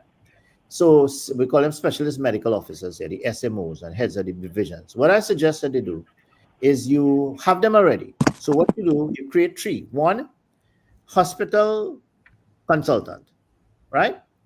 Management consultant, right? And visiting consultant. Because what happens is that in actual fact, a lot of the consultants in the hospitals are actually visited. They come in the morning, do their ward rounds, and they go home. Or they go to their private practice. So they are really visiting. So make them visiting. So what you do is you get their expertise, and what they do, they come in the morning and they work with the hospital consultant, right? Who is actually the consultant who, when he's on call or she's on call, she's on the hospital. They walk in the hospital. You pay them a little extra, but you have to make sure that they are there, right? They're not home. So it's not like what you have now. So they will be paid to be on the floor. So when they're there, you provide the accommodations, et cetera, transport, meals, whatever you have to do, all the welfare. Yeah, you provide a quarters. If they want to rest, they go and rest. Right. And they're there with their registrars who are what you call your senior residents. So when that unit is on call, they're there. So that is the second level of consultancy that you want to pay for. And then the third one is your management consultant. What you do is you train them like me then. You give them an MBA, right? On the ground, you talk them up, you teach them MBA healthcare management. So what you do now, you create that level of administrative consultants, right? These are the ones who will manage the rosters, right? Manage the competencies, look at the performance appraisals of the junior doctors, right? Make sure that you have audits, clinical audits going on in the hospital, right? Assist with the creation of your dashboards, you know what I mean? Do your reporting, right? Look at your quality of life after you do surgery, right? All of these things, right? So this is definitely what I think would be a solution, right, to the problem. I know for a fact a good friend of mine who was a captain of one of the military divisions in Israel. He was appointed as the chief of the emergency trauma center in Jackson Memorial, and he had invited me, right, so that when we went there, he showed me what was happening, and he told me this is a similar thing to what they did in Israel, because they had the same culture, where hospital specialists would leave the hospitals in the morning after they finish, and they will go to their private practices or whatever. It took them a good 5 to 10 years before they fizzled that out. So I think that what I'm suggesting is if it's politically a better way to deal with it. That way, you get your visiting consultants because they're visiting anyway, but you also create you create an opportunity for your senior residents or your registrars to become consultants. Right? Well, so you know, I am suggesting that we create a demand and a structure where they get an alternative. It's either you work in the hospital you follow through, or we hire somebody who can. But Well, I doc, think that this is a problem because we don't have enough the of quantity. the competencies. So, seeing that we don't have, one of the options would be I am sure Modi could supply us with enough doctors. that's you have to be careful So, with that. What it is that- you know what I'm saying? If you can meet the demands that we are asking for, yeah. then you know, I mean, like I say, you know, just like the PS, you hire yourself Yeah. because we have to put the requirements. One of the The thing- problems we had with that was we had quite a lot of Indian doctors who came to Trinidad. A lot of them worked with me. I was the medical chief of staff, so I used to have to hire them. And when we looked at their competencies, their degrees, their qualifications, they were not good. They came from universities that were not accredited. A lot of them had programs where they see quite a lot of people. But what happened is that their training was not up to the standard of the Royal Colleges and the International College of Royal Colleges of Europe. Yeah, but how it is? I guess because they went through the U.S. system here, that's why they're good. Right. Because So a lot of them. in the US, when they come to the United States, they have to go through the whole system of internship. They have to go become residents. They have to go through the system, and they get good training here because they become affiliated to the association of the of the Royal Colleges and the Association of American Cardiac American Association of Doctors and whatever it is. So in Canada, the same thing. So for even me, Yeah, with but my- Doc, all the Maharajas and king in the system, we have to deal with them. They have to come down to ground. Your point is very good, but what it is that you would have to now a lot of the doctors who are working in India, the senior consultants, a lot of them, for example, when I did my fellowship, my fellowship in Scotland, when I was studying in Edinburgh, a lot of the persons who were in my class, right, were from India. Right. So what it is that basically they come to the Royal Colleges in England, Ireland, Scotland for the British training. They come to America, they join the residency program in the United States and Canada, and then eventually they become fellows of the Royal Colleges there. But what happens? They don't go back to India. A lot of them don't, and somebody just put up that there's a lot of brain drain in Trinidad, and that's what happens. They stay in the U.S., and this is why you have very good doctors who are Indian doctors, right? Pakistani Indian doctors as well. They actually stay in the U.S. and they're pretty good. They're pretty damn good because they go through the system and they're well trained. But when you go back to India, I am, as you know, through Rotary Club, I go to India very often, and we do a lot of programs. I have a good friend of mine who is a pediatric cardiologist in Delhi, right? And he does a lot of work for Rotary with children who have a lot of heart problems and whatever. Even from all over, even from Bangladesh and all over, they send patients to Delhi for that center to do surgery. And he's one of the pediatric cardiothoracic surgeons. And he was trained in England, and he has his fellowship, and he went back. And he's doing a lot of work, and they now have, like Apollo and a lot of these other places, they have a lot more of the British and US trained and Canadian trained doctors who have gone back. So the accreditation of these facilities are much better than they used to be. So I agree that you can bring and have some specialists, but what will be even better, I see that Dr. Lal Sao, right, has gotten on the Royal College as one of the doctors there who can actually begin to have that discussion, because he's now at the high administrative level in the Royal College, in one of those colleges in England, in the UK. So what we would want to do now is to encourage the Royal Colleges to come to Trinidad with the medical school here and try now to train specialists in Trinidad, right? So that you'll have that reciprocity where you would have training of specialists in Trinidad. And as I said, you can fill some of the gaps with qualified persons who are able to be registered with our medical board, which does have a very high standard of registration. Well, my prime minister has said serve the people. Yeah. Right. So no, what you're saying there is correct. It's just that just like the gun control and the use of firearm, it has to be a carefully managed system. Right? It has to be protecting our people, and one way to protect our people is you don't want people to come here and start chopping up our people without the right qualifications. So you have to be able to do it. And I mentioned the program where you have like doctors abroad coming in and doing surgery, is when you have the complications with almost every surgical procedure. When they go away, we must have the level of competencies to continue the management of that patient, etc. And we talked about cardiac rehabilitation or whatever, which is a whole 6-month program after you do Well, the triple bypass. it's two ways we have to go about it, right? Is we have to hire specialists to keep that we need for a period of time to train our doctors, right?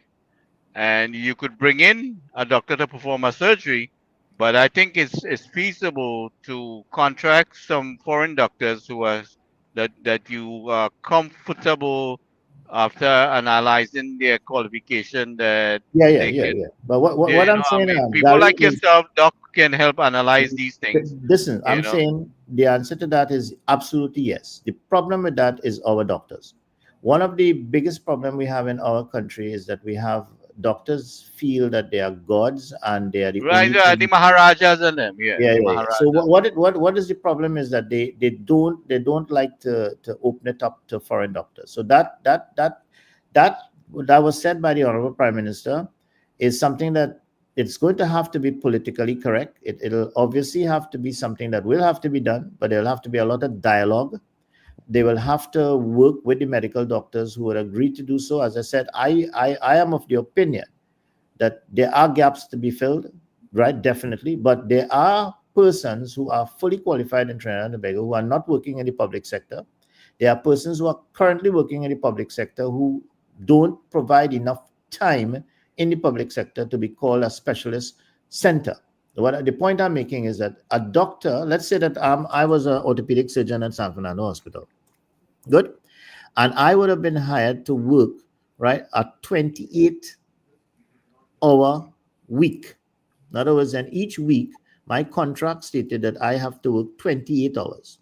Other doctors would have to work 40 hours. But at the specialist level, my contract is 28 hours. And I'm allowed to have private practice outside, right? So in other words, then my week is a 28-hour week. Now, I had 100 specialists when I was the medical chief of staff at San Fernando, medical director. I had 100 consultants. So if you multiply a 28-hour week by 100, it means that I have to have 2,800 hours of specialist care in my hospital per week to allow that hospital to run really good. I can tell you that I probably only had about 1,000 hours of consultant work, right? Now, I didn't do the measurement. When I started to do the measurement, right, of that, I was given so much trouble in my 2 years as medical director. Some of the doctors went out to the mirror, they used to call it at the time, right? There was a doctor, I wouldn't call names. His name was Ali. I wouldn't give his first name. But he was direct friend with the mirror. And every week he used to put me on the mirror as, Ramrup developing, measuring doctors and giving them mathematics to do and all this sort of thing. I mean, it was so crazy, right? It was difficult for me because the executive was not supportive at the time, right? And you have to have executive to support the medical directors if you want to create change in the hospital. At the doctor's level, you have other problems in the nurses. I don't even want to go through that yet. So now I understand why they like you so much. Yeah. So the point about it is that what we did, and here's what I did: we went and we got approved. We said, look, if you can't work in the hospital, and you're saying that you don't have quarters and rooms and whatever, let us first get a room. I also got the CEO and the board to give them laptops, right? The doctors. What do you mean? When you don't have quarters for the doctors to stay? Is that what you're talking about? Well, what happened when they were on call? They didn't have a place to stay. So we had our hospital is built like that, but they don't have quarters. All they had was a doctor's lounge. So sometimes if you're on call 3 o'clock, 4 o'clock in the morning, they didn't have a place to stay. So then get some damn trailers and pull it up and outfit it. What you had until we can get that done. All of this was because, and the thing about Trinidad is that if you're working in San Fernando, right, and you're living in Palmys, it's just about 5 minutes away. So you see, this is the problem, that is not like in the States where you have a big, massive hospital and you live, maybe in an apartment not too far away. But when you're on call, you're supposed to be in the hospital. You see, but we have a system where they say when you're on call, you're on call to the hospital.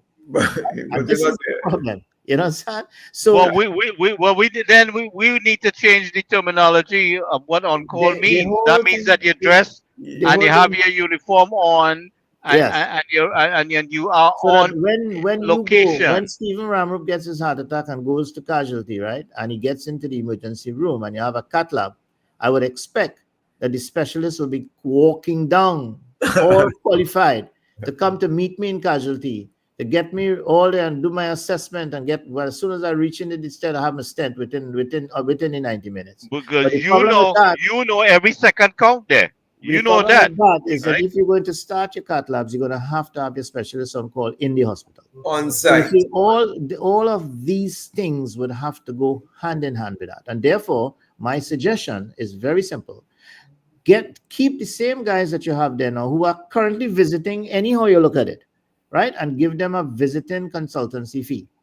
So that if you're coming to see a patient, and then what you do, you open up the position that guy actually had, and you bring up a resident or a registrar who is actually working under him for years. He might be working under him because that guy is a guy who's a young guy too. So when you give that guy who is outside whole day and doing his private practice, give him that consultancy fee to come any morning and do a rounds and see all your patients for you and give his advice and then go back.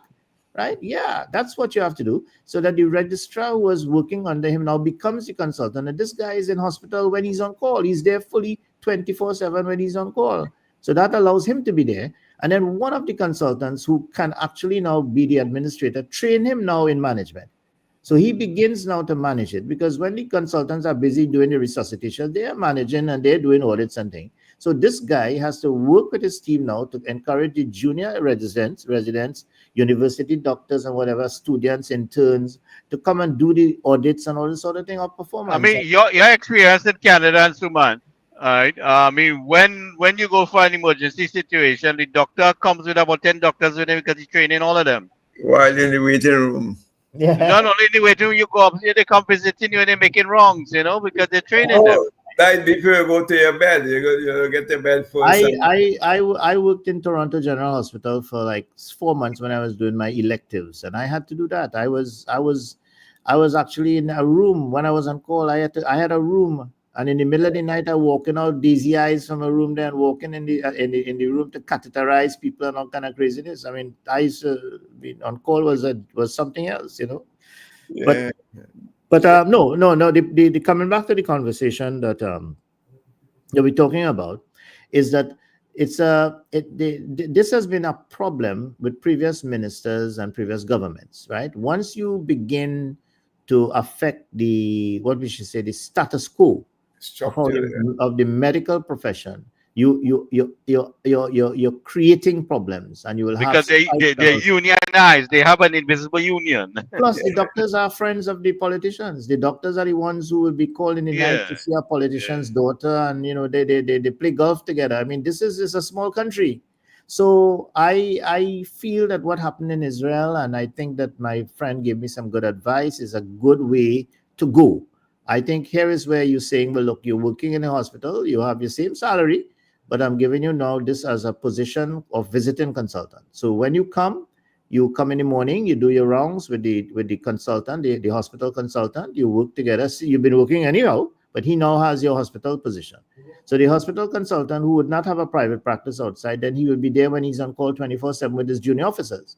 So when Mr. Singh or I go inside there and we on the bed, we have 12 of them around us, including the specialists.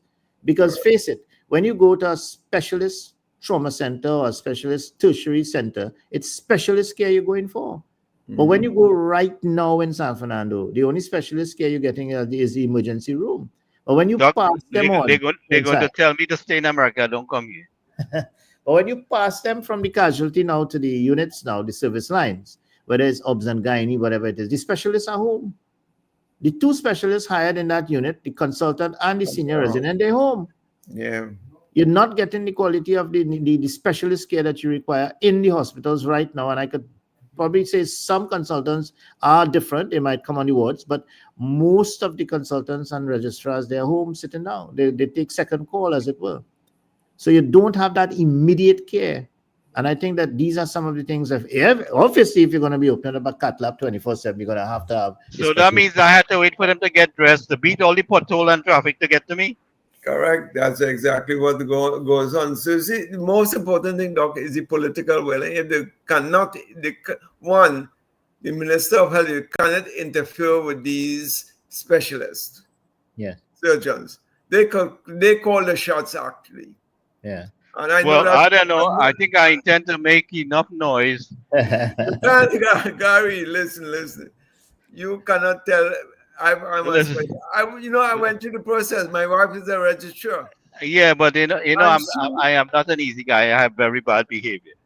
she has to function as the specialist consultant because he's never there. The specialist consultant is never there. So your registrar 2, has to take the brunt of the work because come 2:00 in the morning, thank God I was living a stone throw from the hospital in Tobago. She could literally walk in the night and hear one go up there. Yeah. But the thing is, the specialist consultant are never there. So the registrar 2 takes the brunt of the calls for the specialist. Yeah. And the thing is, the registrar is a specialist. Now, a lot of the registrars are specialist trained. So the thing is that it's just that they don't have the specialist medical officer position. So my solution to the problem is, right, let the SMOs be the visitors. Yes? Correct. And let the registrars hold the consultant positions in the hospital because they are there all the time. This allows your more junior registrars now to be trained and come up into, so you have a second registrar there now. So in other words, then you begin to change the culture slowly and surely. But all you're really doing is, as you said just now, Gary, change the terminology. So it's the same system operating. You're not changing it. What you're doing there is you're just changing the terminology a bit, right? And you're allowing the same system to operate, but then you are having more 24/7 specialist care in the hospital. So when I do my dashboard and I multiply my 28 by 100, I'll be probably getting 2,500 specialist medical officer hours. Right? Because what I'm doing is my calculation is based on the SMO. But if the SMO is just visiting and I'm only expected to have maybe 100 hours of his visiting, therefore it's not a problem because I have now converted my registrars into the consultants. So my metric now is better. It means that I can now train them up, right? I have my management consultant now to manage that training, right? To make sure they go and they do their postgrad, to make sure they have the continued medical education, to make sure they have the journal meetings and the journal clubs, etc. So they can begin to share current research, etc. Keep the standards up, measure your accreditation standards, look at your quality of life scores after. All of these things now, you now have measured care. So you have a better care because you have more specialist care on the ward. I think that, in my opinion, this might be a good way for them to go forward. Yeah, it requires a lot of political will, Doc. A lot of political will. If these guys just decide to say, hey, you know what? From the 20th of December to the 6th of January, no services from me. Well, it happened with UNC. It happened with Hamza. Yeah, and that is where they went on strike. And then when they went on strike, it filtered over into the PNM. They went on strike again. Yeah. And that is what happened. There are a lot of doctors who refused to come out to work. It was a big thing in Trinidad and Tobago. Yeah. And that whole thing about remuneration, the doctors just decided to stop working. So I say we continue to educate the population, right? And to get the support of what we're trying to accomplish in the country there, so just like I agree. I agree with you. I agree with the Honorable Prime Minister that we want to bring doctors. Now, that's a different thing where we bring doctors. No, she said, listen to me. She's about serving the people, right? Yeah. She means it. Okay. Yeah. She's serious about it. I'm serious about it. That's why I'm with her. I think that what she's saying can work in the Cuba Hospital, right? Where we start out with that for the trauma response. Yes, not just for trauma. We're talking about for the children because that's dear to her heart in terms of the Children's Authority, in terms of getting surgery for all the children who need it, right? So we can bring the pediatric doctors instead of having to send our children abroad. We can try and bring them in Trinidad.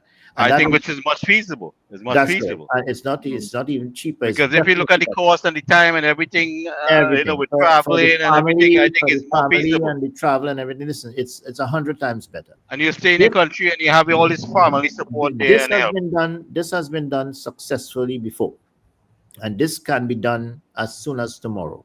Once they get the hospital running and you identify the children that need surgery, we have a lot of networking within the medical service, within our specialist people. We can, I mean, right now in the Rotary Club itself, I am a member of the International Rotarian Fellowship of Doctors, right, and specialists. So that even every day I get emails and WhatsApp from my colleagues all over the world. Some of these are retired specialists, pediatric, obs and gynae, neurologists, etc.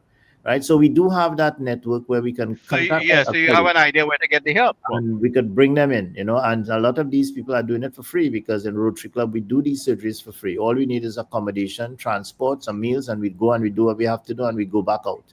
So all of this can be done very, very quickly and in keeping with what the Honorable Prime Minister wants, and that is and that is not a problem.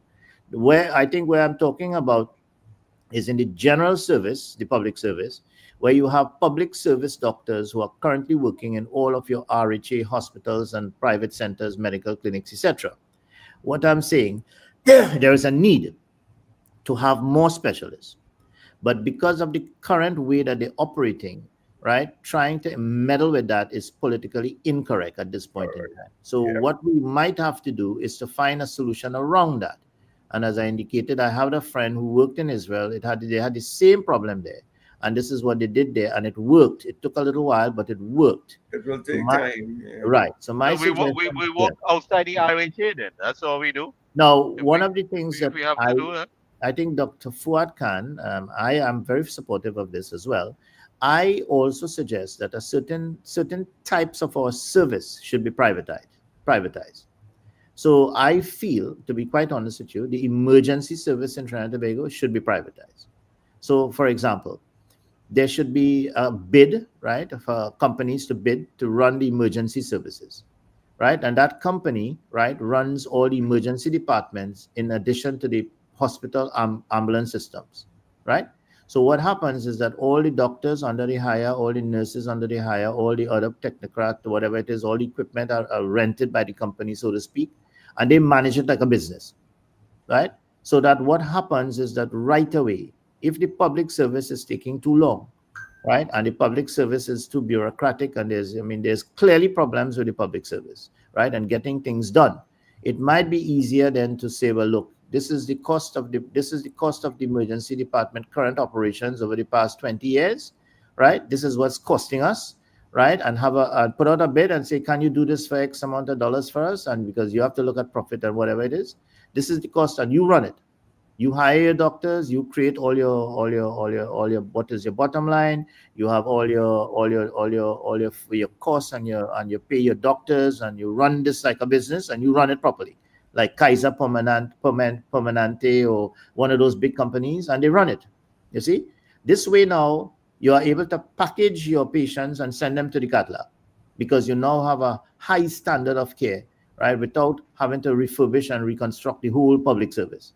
So these people can actually bring foreigners if they have to and fill up some of the key positions in the emergency departments and run that, set up your level 1 trauma center, run it privately, and bill the government every month. And the government pays them, because the government is currently paying that same bill, and they might be paying more because there's a lot of redundancies. There are a lot of people who don't come to work, etc., etc. So you might be getting rid of a lot of bugs from the system. Now, as I say, it's just a suggestion, but it's something that might work in the future if it's taken too long to fix the public service.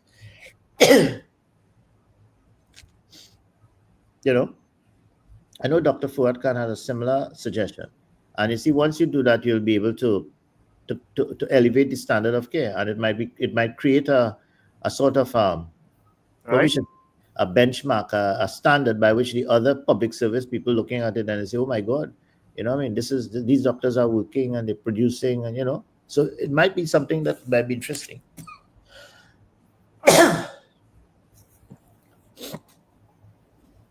Yeah, but I say these things have to be driven from the top.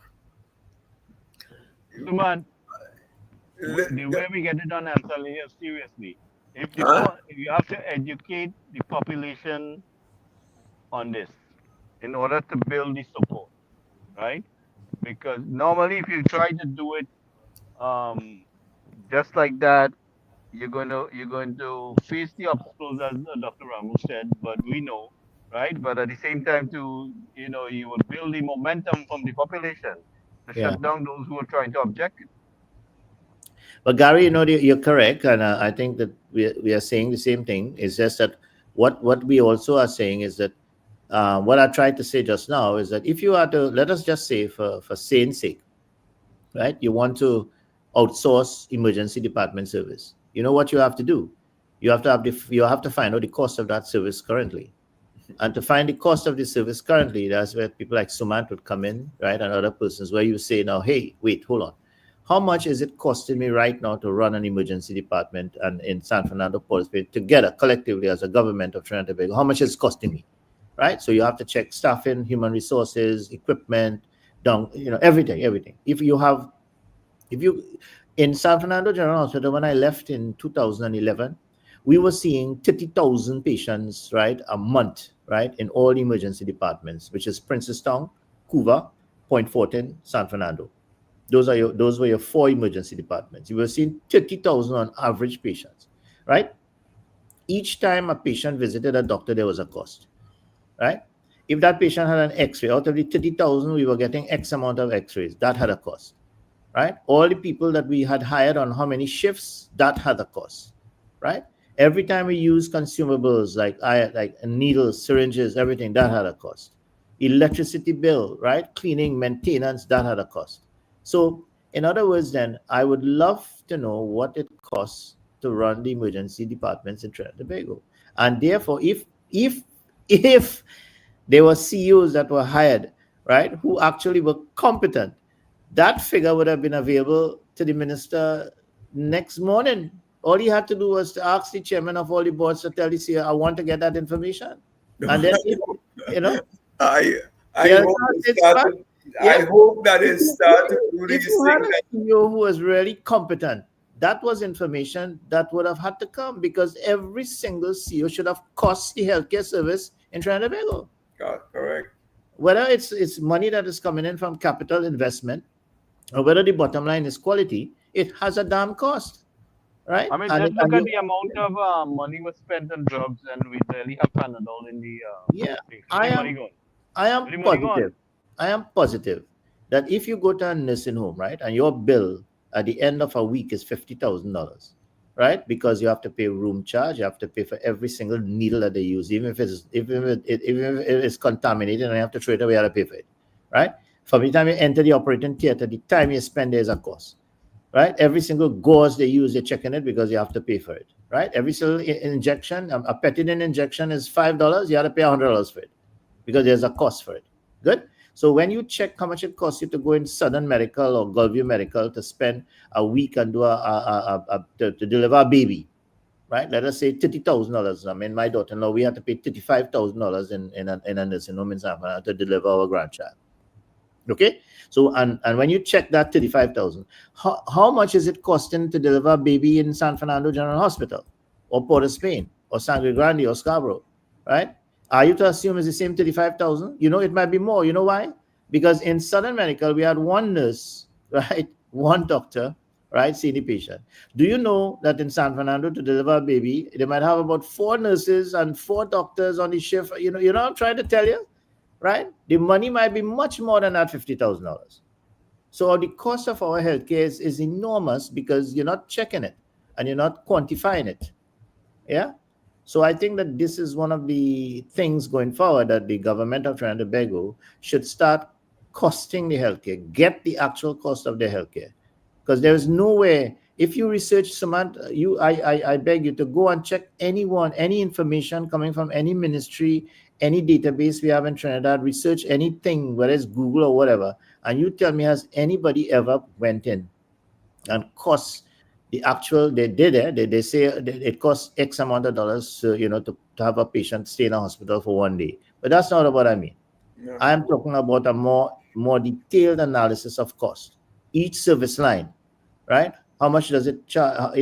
How much does it cost to deliver a baby in a public hospital compared to a private hospital? You know what, Doc? It's called itemized billing. Correct. When you go through here, Mount Sinai will send you a bill for $60,000 US to do for a minor sprain in your leg or thigh, right? But Yep. you see an aspirin costs you like $30, Yeah. right? Yeah. US dollars for an aspirin. Yeah, I tell you, it's a markup. It's marked up, and in Trinidad is worse because the insurance companies don't have a standard. We talked about this a few nights ago. The common procedural terminology doesn't exist. So how could I have a cost of an operation in San Fernando and compare it against a private nursing home and one in Scarborough General? I can't. Because we don't have a national common procedural terminology that identifies appendectomy as 1.001, appendectomy with abscess 1.002. You know what I mean? What I'm trying to say. And you don't have a cost against that. You don't. So you can't. You just cannot do that. So you have for 10 years or more where you have the health sector just doing what they're doing, measuring their own quality, introducing programs that are what we should say contemporary, right? It's something that they have to introduce mental health. So you introduce mental health, right? Okay, people are dying and you put in a cath lab, fine. So you have hips that people are getting older, so they're breaking the hips. Okay, so you order more hips. You have 25 hips. Then you bid for your hips. Well, let us go with the 3M, and then they realize 3M had a fault in it, and people have to come back and redo it again after six years. So we have a problem. We have to go with the 3. So that's the whole problem. We are the women fancy of technology and all of these things. So you have problems later on in a developed country like ours. You buy a CT scan machine. It's new for us, but it's like 5 years down from the other ones you have in other countries that have been replaced. So you end up now having a machine where in about 5 years' time, you can't even get a part fit. You have to ship it down. You understand? So all of these things, is what's happening in our health sector right now. So fixing it is not an easy fix, but I am saying that if we go back to the basics, and actually this is what was said, let's go back to the basics, get some of the key deliverables that we have to put into the system to measure the healthcare system, and we just talked about them. All right. And in crime is the same thing. You have to measure what is happening. You have to look at all the aspects of crime that people know are triggers of crime, right? We talked about homelessness. We talked about people who are single parents. We looked at employment level, lack of proper foster homes, right? Children living in homes where they don't even go to school, right? A lot of persons who are going to school, they have criminal tendencies. You have to start pulling them away one time, like in other countries like Singapore, right? So you see, these are things that you begin to start with, right? So it's a holistic approach. That's what it is. In every aspect, not only in health, doc, and social services and education. That's why I always say from the beginning, every single ministry is broken, and they have to re-engineer the processes if you want to implement the new policies of this government, because unless that is done, you can't just be rolling over as you're rolling over all the time. You may see some enhancements here or there, but in actuality, unless you can measure the impact and benchmark where you're starting from and you're collecting the data so you can use the newer technologies in place. But Suman, the thing about it is, right, for me, I make all this effort to maintain the status quo. So for and this is the point I want to make, and I intend to raise hell until they fix it. There's no quick and easy fix, Gary. No, I'm not saying it's a quick and easy fix. It cannot. But we have to move in that direction. Let's say within 5 years, you cannot do it.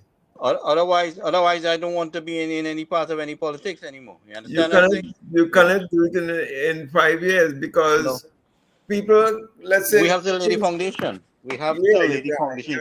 And the emergency medical response thing is an easy fix. Yeah. that You just side of it, yes. we have Yeah. people competent like Dr. Rambo there who knows how to get it done, and we just need we Yeah, have people that needs to be a little touched up, but like the doctors. yes, Gary, that's all well and good. But what happens when when the when your interviewing team bypasses the ramp up, takes their friend or the doctor's friend or the minister's friend? What happens? But So you listen to see, me. The thing is, Dr. Rambo personally, wants the job done, just like myself, right? So whether they want to myself take the too. friend or the neighbor friend or the neighbor wife to do the job, But is we want the job done. We want it up and running. what can you do about you as an individual sitting on the outside? They cannot do anything. You are at the mercy of the whims and fancies of the government, the ministers, and the parliamentary. Well, they're Guys, going this is the the thing. system. Everybody going to get enough thunder. They're going to get the thunder where they have no choice. So you get a tender after 5 years because the people has the power in their hands. You see, so So first you, it like I has said, to start. you're doing the same thing here. You're educating the people what you're talking about. You break it down to them. You build their support. In that is what the government have to do, to build Yeah, their support. correct. Right? We are showing Right. government how to do this. Right? You educate the people. You build their support in order to achieve what we want to achieve. Right? That's what you do.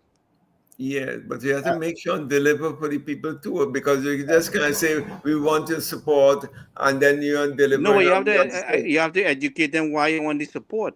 Yeah. So I Yeah, think But it's this it's is about fair. this is a life Yeah. and life Yeah. and death matter, you know. Yeah, No, but it can't happen in 5 years, Gary. I would like to You'll be surprised we can get done in what we can get done in 5 years. I would like to suggest that what we are suggesting is something that whilst they're doing what they're doing, and I gave the example of the ministers who will be cutting ribbons and giving talks at conferences and seminars and meetings from now till ever for the next 5 years. They have been doing it in the last 10 years.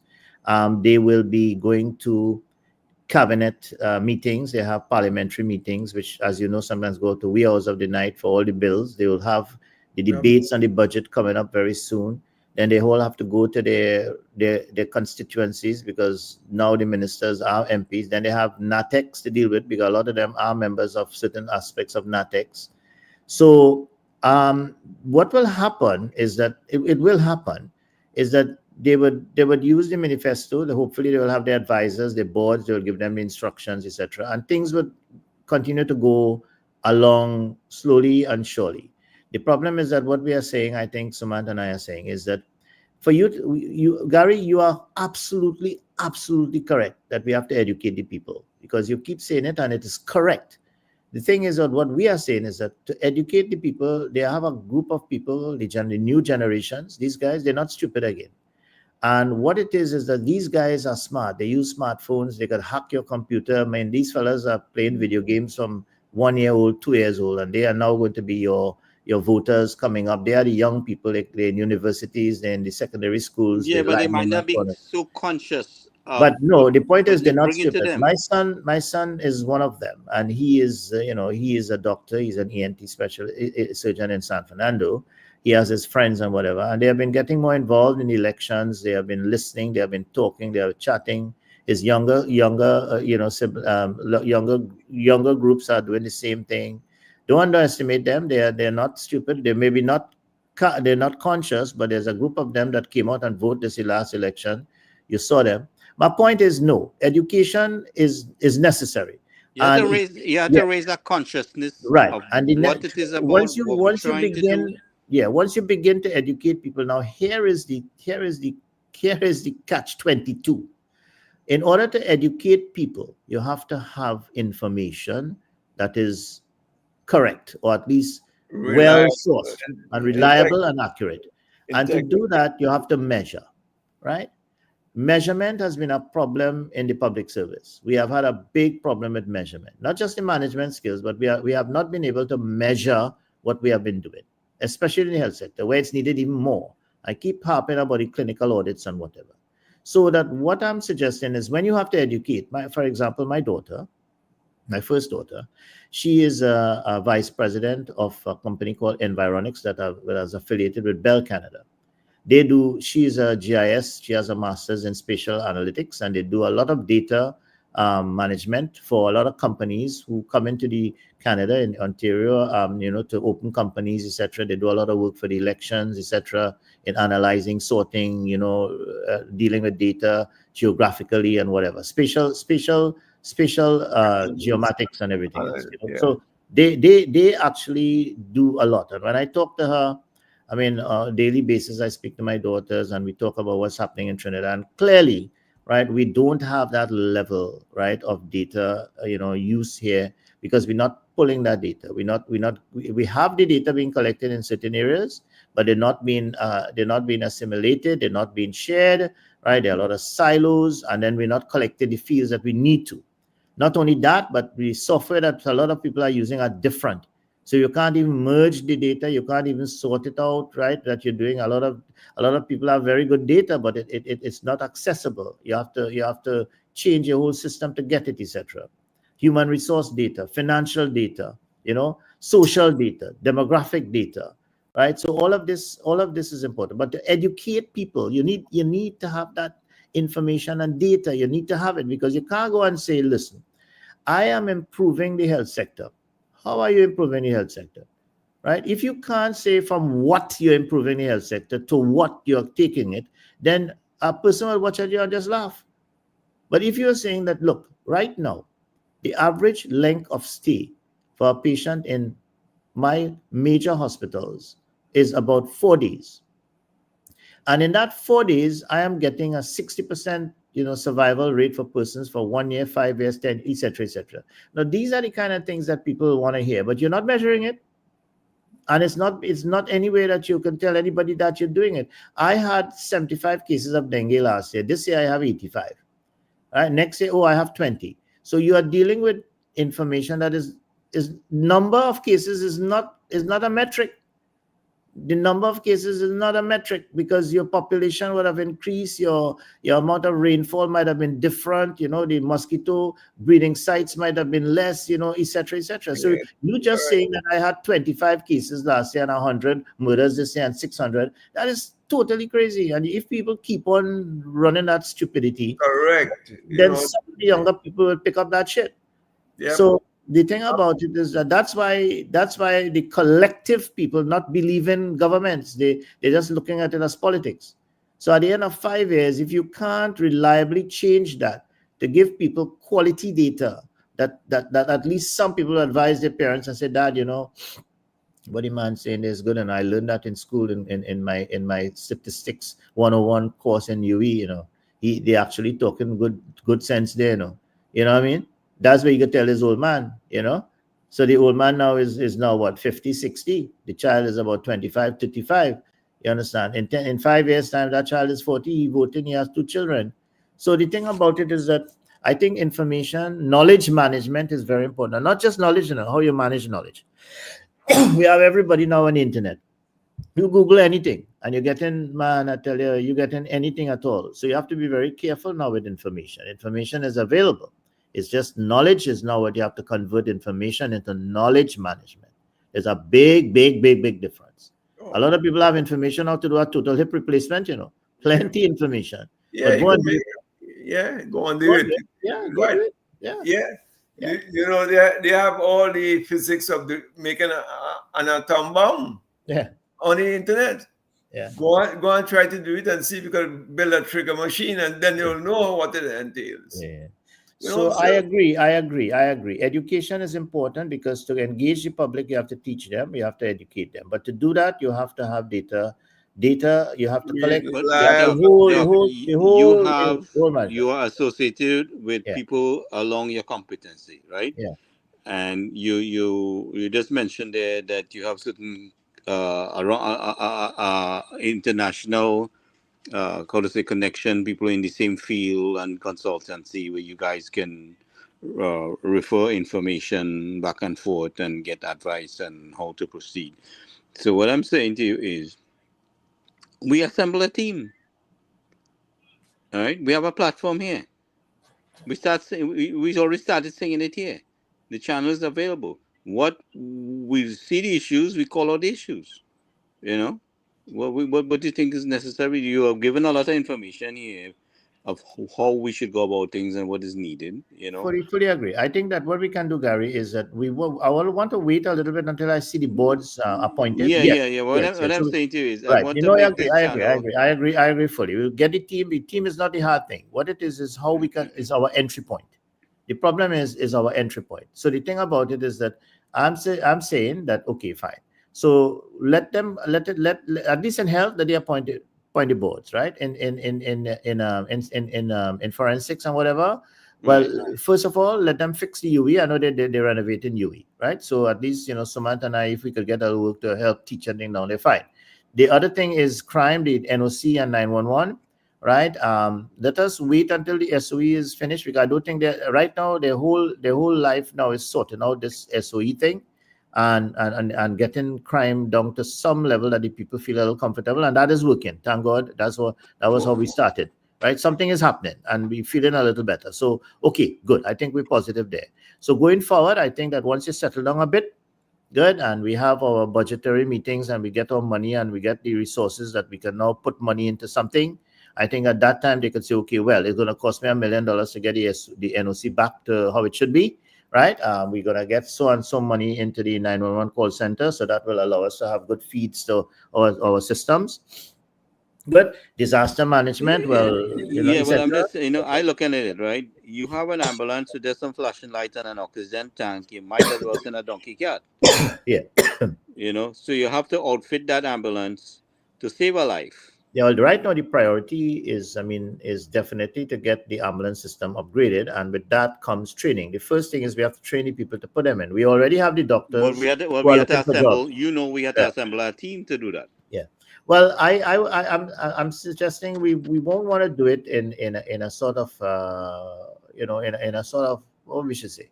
We will have a team. I think we have a team, and it's just easy for us to incorporate members. I think what we would have to do is to find out the reason or reasons that we have to get the team and how we can engage. See, it makes no sense having a team and we don't have the opportunity to engage. I mean, if we're knocking at a door and that door is maybe closed or probably not opening for everything, then we might have a problem. But I'm saying that maybe the doors will open later on. I am positive it will. I mean, as I said, the Honorable Prime Minister is not a stupid person. She knows exactly what she wants. And if she finds that it's not happening or it's happening too slowly, she will intervene. Right? So maybe that is, we had started our conversations by saying probably that's a good way to go. Anyhow, you yourself said that if there's anything, you go to the top and you sort it out. So I am positively saying that the ministers a lot of them are young. A lot of them are now feeling their way. A lot of them are now realizing now they have MP work to do. They have NATEX work to do. They have the fires to out. They have the social events that they are going to. All right. We also have now the fact that the budget will coming. All right, etc. Christmas is coming. Carnival is coming next year, etc., etc. So they're going to be fully occupied, in my opinion. So a lot of things might just drop, or it might not happen, as we were saying in the beginning of our program when Samantha and I, when we talk about the public administration. We went through all of that already. We know that is what's going to happen. We are not saying that it will happen. We are seeing positive interventions. We are seeing the cabinet meetings are coming out every week, and they're making the statements and they're fulfilling the requirements and the deliverables. Fine. Give them a little bit of time. Let's do that. Let's convene the team. As you said, Gary, I agree with you, right? But it's not a difficult thing to do because you have a team. All we have to do is to bring in other people when there's a need for it and see if we can get other people to engage in consultation. This is the way I'm thinking, right, Doc? Yes. Is that I would like to assemble a team and have a private discussion with the team. And then we lay out the competencies of our team and what we have, what we recommended. Right? So say we go to the Prime Minister and say this is what we should do. And she asks you, well, how you plan to do that? And what you have to back you up, right? Because she will ask that question. Well, right now she might actually say that these guys are going to do that, so don't worry. Correct. So I think that is what's going to happen. So if she says that these guys know what they're doing, leave them alone, and we give them. I think let us give them some time, Gary. Don't let Yeah, us not. no. I'm not Yeah, trying to jump them, but what I'm yeah. saying to you is the team must understand that the fact that we are trying to provide support because we understand the level of things that they are up against, what they're dealing with, and we are trying because we feel that this thing is so critical to get done. We are trying to provide the necessary support, not to overthrow them, but to advance and enhance the the timeline, the time frame of getting the job because it is so efficient, so important that you meet that efficiency because of the level of life being lost. I mean, every day we seeing it. People get shot. I mean, there's a home incident, whether you get stung by a snake or there is something because we lack the necessary resources and training, we are losing lives. So it's a life and death matter the way I see it. And this is why, I mean, you understand that better than me because you know how to roll it out. And but for me, it is a life and death matter, and I want to make that point 100 times over because it is. We are losing lives because we don't have things in place, and not is not that we're not capable. We have people that we're not utilizing. We have things that we can pull together. We can connect the dots and make it happen. Yes, That's my Gary, thing. I really, that is a noble way to go about doing it. But I'll tell you what, we have to. My major problem is that the existing systems in place, uh, along with the legalized, the legislative aspect, are not in sync. I'll give So, you a man, by the quick time these people put the pants on, they got more dead people. Yes, but 5 years ago too, Gary. You see, let me give you one quick example. Every single ministry has what's called a monitoring and an evaluation unit, M&E. What does that mean, you think? Is that functionable? Correct. Now, that is where they measure, it's supposed to measure everything, all the metrics, first thing they will measure me. But for 3 years or 6 years when I was there, nobody measured me. The only person who could measure me because of the status as director is the permanent secretary. So she said, Samantha, you write up something now and send it to me. Fill out your own thing, basically fill out your own report card. How on earth can that make sense? Listen to me. We all understand the culture. No, I mean, but you guys live in it more than me. I mean, that is a big thing. How so nobody monitors you money. Nobody evaluates you. No metrics are measured. No KPIs. everybody covering for their partner. We know that. That is right. Everybody covering Okay. for the partner, and that whole money things has followed through because at the end the PSs and they complain, the administrative people complain that that is too much for they to do. They don't know how to measure this. They have not been trained, so they don't know how it is. I went in. I was in charge of human resources, but there's software called IRIS, Integrated Human Resource Information System, for the government of Trinidad and Tobago. It costs us $5 million a year just to have that license, right? Now, there are 11 modules in that, but the government just uses 3 because the personnel they have in all the ministries, the directors of HR do not know how to use the other 8 modules. Fortunately, I know how to use because I was trained in the Oracle here, so I know about the system, right? And it was a combination of Oracle and PeopleSoft. PeopleSoft is the biggest software company in Europe. Oracle is the biggest one here. But 8 modules, you're paying for something where more than 60 or 70% you're not using because none of your directors of HR and throughout the public service knows how to do it. Well, you know what it is. Hey, Sumant, can you come here and teach our HR director? Hey, that's not my bloody job. Then who's going to do my work? So this is what I said, is structures are the thing.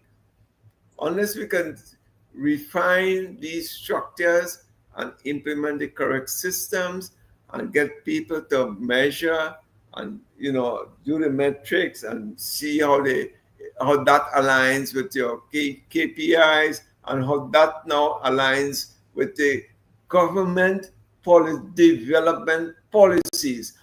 Unless those things align, you ain't going nowhere, boy. It's talking a country development. No, that is the overall picture. Within that overall picture now, you could take now Ministry of Homeland Security, Education, Health, blah, blah, blah. Now, let's say take health. Are these things measured? What Dr. Rahman, exactly what he's telling us. How much does it cost a baby to be delivered in the public hospital? We know it's free, but is it free? No, my niece went to deliver a baby at the gas and it cost $34,000. Right? Medical center. That's what Dr. Ambrose saying. It cost him over 35 for his daughter. Yeah, 34,000, and that is because you know her, because it's kind of family. It's kind of family. I save money because the doctor didn't charge us, because I'm a doctor and my son is a doctor, so we save money. The doctor's fee, he waived it for us. Yeah. Right? So, but this is just all. I can imagine now, like other people who go, and I know my daughter-in-law's sister, she had it and they paid over 50,000 because they didn't have the luxury of being, like a doctor in the family. Yes. So it's really costly to have a baby right now in the private sector, especially now if you have to have section. That's the next thing. This was just a normal. This is the next thing now. Then it's going to be very, very high. Yeah. So people are going to come back now with the economy. They come back in the hospital. The public hospitals will be overwhelmed right now because people are going to realize they can't go in the private sector to have a baby. They'll go to the hospital. And once you start improving the healthcare and improving the access, well, you'll have a higher demand. It's a flooding situation coming up in the hospital, but we do not know how much does it cost to deliver a baby in the public system. We don't. Nobody measures that. Monitoring and evaluation supposed to be the and what is crazy, what is amazing is it is there, because the figures are there. You know exactly how much money you're paying for drugs, you know how much money you're paying for gauze, you know how much money you're paying doctors, right? So you have the actual costs there. You're buying things, the government is paying for it. But you have a finance department, you have a chief financial officer, right? They are running their figures, they issuing checks, the CEO signs off on checks. Before he signs off, it has to have purchase orders, they have to have bids and all this sort of thing, the installments they pay for contractors to maintain the product. So basically you have the cost, everything is there. The problem is how are you managing the systems, the business? Every it's a systems-based approach. You have all the processes that have to have costs, and then people have to manage it. And at the reporting meetings of the technical heads, those things have to be recorded in. I'm sure we have people here who served on boards. Sumant, I served on state boards. Oh yeah, I myself. A statutory board meeting, right, consists of a financial being presented by the CEO or the president or whatever it is, the company who has been hired by the board.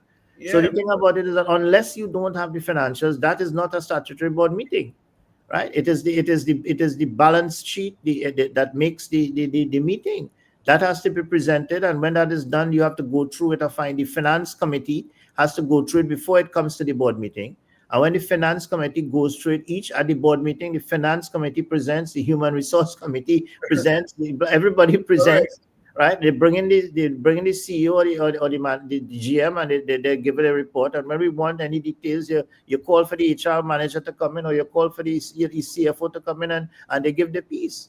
You know what I mean? When you're ready to have your executive session, you kick out the CEO from the meeting or the GM, and you do your discussion. Correct.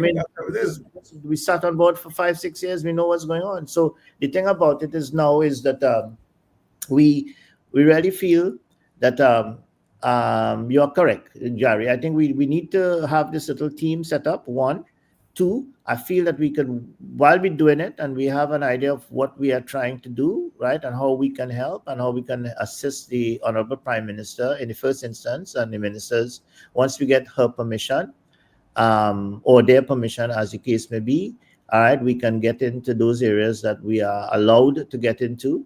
I think that it's going to take some time. Let them do I what would they like have to to have do. that discussion. Yeah, let's In, prioritize in, the ambulance system, because that is definitely something that needs to work. But right now, it's not so much about the ambulances, but it's more about training.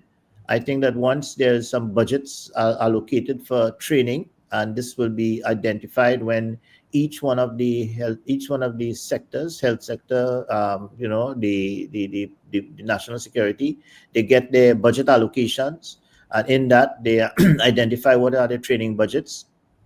Only then can we say, well, look, we would like to suggest that the following training be done, right? Based EMTBs to EMTIs and whatever, because face it, although the doctors are going to be the paramedics, so to speak, the fact is that you would have to have the EMTs to go in and get the person and put them in the straps and attach it and perform the resuscitative maneuvers, and they are going to be the technicians. They are going to be the one who will be running up the step and carrying up the stretchers and putting the patient in the right position and working with the relatives in the environment of care, etc. So yeah, the doctors wouldn't have that skill. They would have to just go in and put up the drip and do whatever they have to do to sustain the life. Yeah, So but I you might like to go a little bit further, Doc, because for me, or I don't know anybody else who going to be part of this process, we basically have to have access to that dashboard for the ministry or that department, whatever it is. Let's say we're going to advise Ministry of Health. correct. We do not know what that dashboard represents, the management dashboard, the operation, the whole way. Yeah. So we can look at it objectively. Yeah.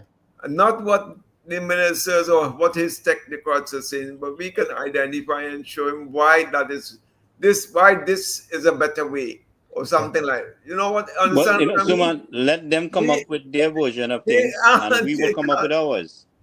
Well, You understand? we can't really, for us to say, well, look, we would suggest this, we would have to get the information that exists, the data that exists. So Correct. what So it is that remember we had a suggestion that we would meet with this boy, Saddam Hussein, right, who is in the NATEX, and he's dealing with strategic planning, right? And we suggested that we get permission from the Honorable Prime Minister. Gary, you could work on that. I could try myself. Where we get permission from her. Now they're going to have the internal elections very soon, so that whole thing is going to kind of cause a little issue there, right? I don't think they would be in that mode right now. So, but if we get the permission to engage with the strategic part of the party itself, it might be a way for us to get the information that we require from the relevant ministries. And if we were to start with health and maybe national security as the two, and if we have any other ones that we identify that we need to get, of course, public administration and Ministry of Planning and Development, they would definitely be ministries that we would have to get information from. But if we do get the information data sources that we're talking about, because here's what we need to know, first of all, are there any accreditation standards, right, existing in any one of the institutions? If they have been applied, or if they have been executed, or if they have been in operations, because it makes no sense going to say, well, we need you to put in accreditation standards, and then next thing we know that it is a program that is ongoing, that PNM had it running, and maybe it wasn't. You know what I'm saying? We don't want to look like fools. If something is happening and we don't know that is happening, then we'll have to almost do a checklist. Is this there? Correct. When I left, I know that there were no CPT codes. I'm suggesting that there's still not, because from sources. But then you cannot assume that. You'll have to ask the minister. Yes. Say, well, minister, are there CPT codes in any one of the RHAs? Are any one of the RHAs executing it? Because the RHAs tended to operate in silos, right? Were there any integrated healthcare systems? In other words, was there a system where the Minister of LAS would have met with all the chairmen of all the boards and had a meeting, which was a standing meeting once a month or once a quarter, where he met with all his chairmen and all the CEOs? Is it that was going on, so that there was some attempt at integration and alignment to the SLE, which is so there are questions that we would need to ask to get some, so that we wouldn't look like fools and be redundant. Because next thing we go there and we say, well, we want to start, we would suggest that we do the ambulance system. The minister may have already said to the prime minister, well, look, hey, let us use the doctors on the ambulance as paramedics. Maybe he would have done that already.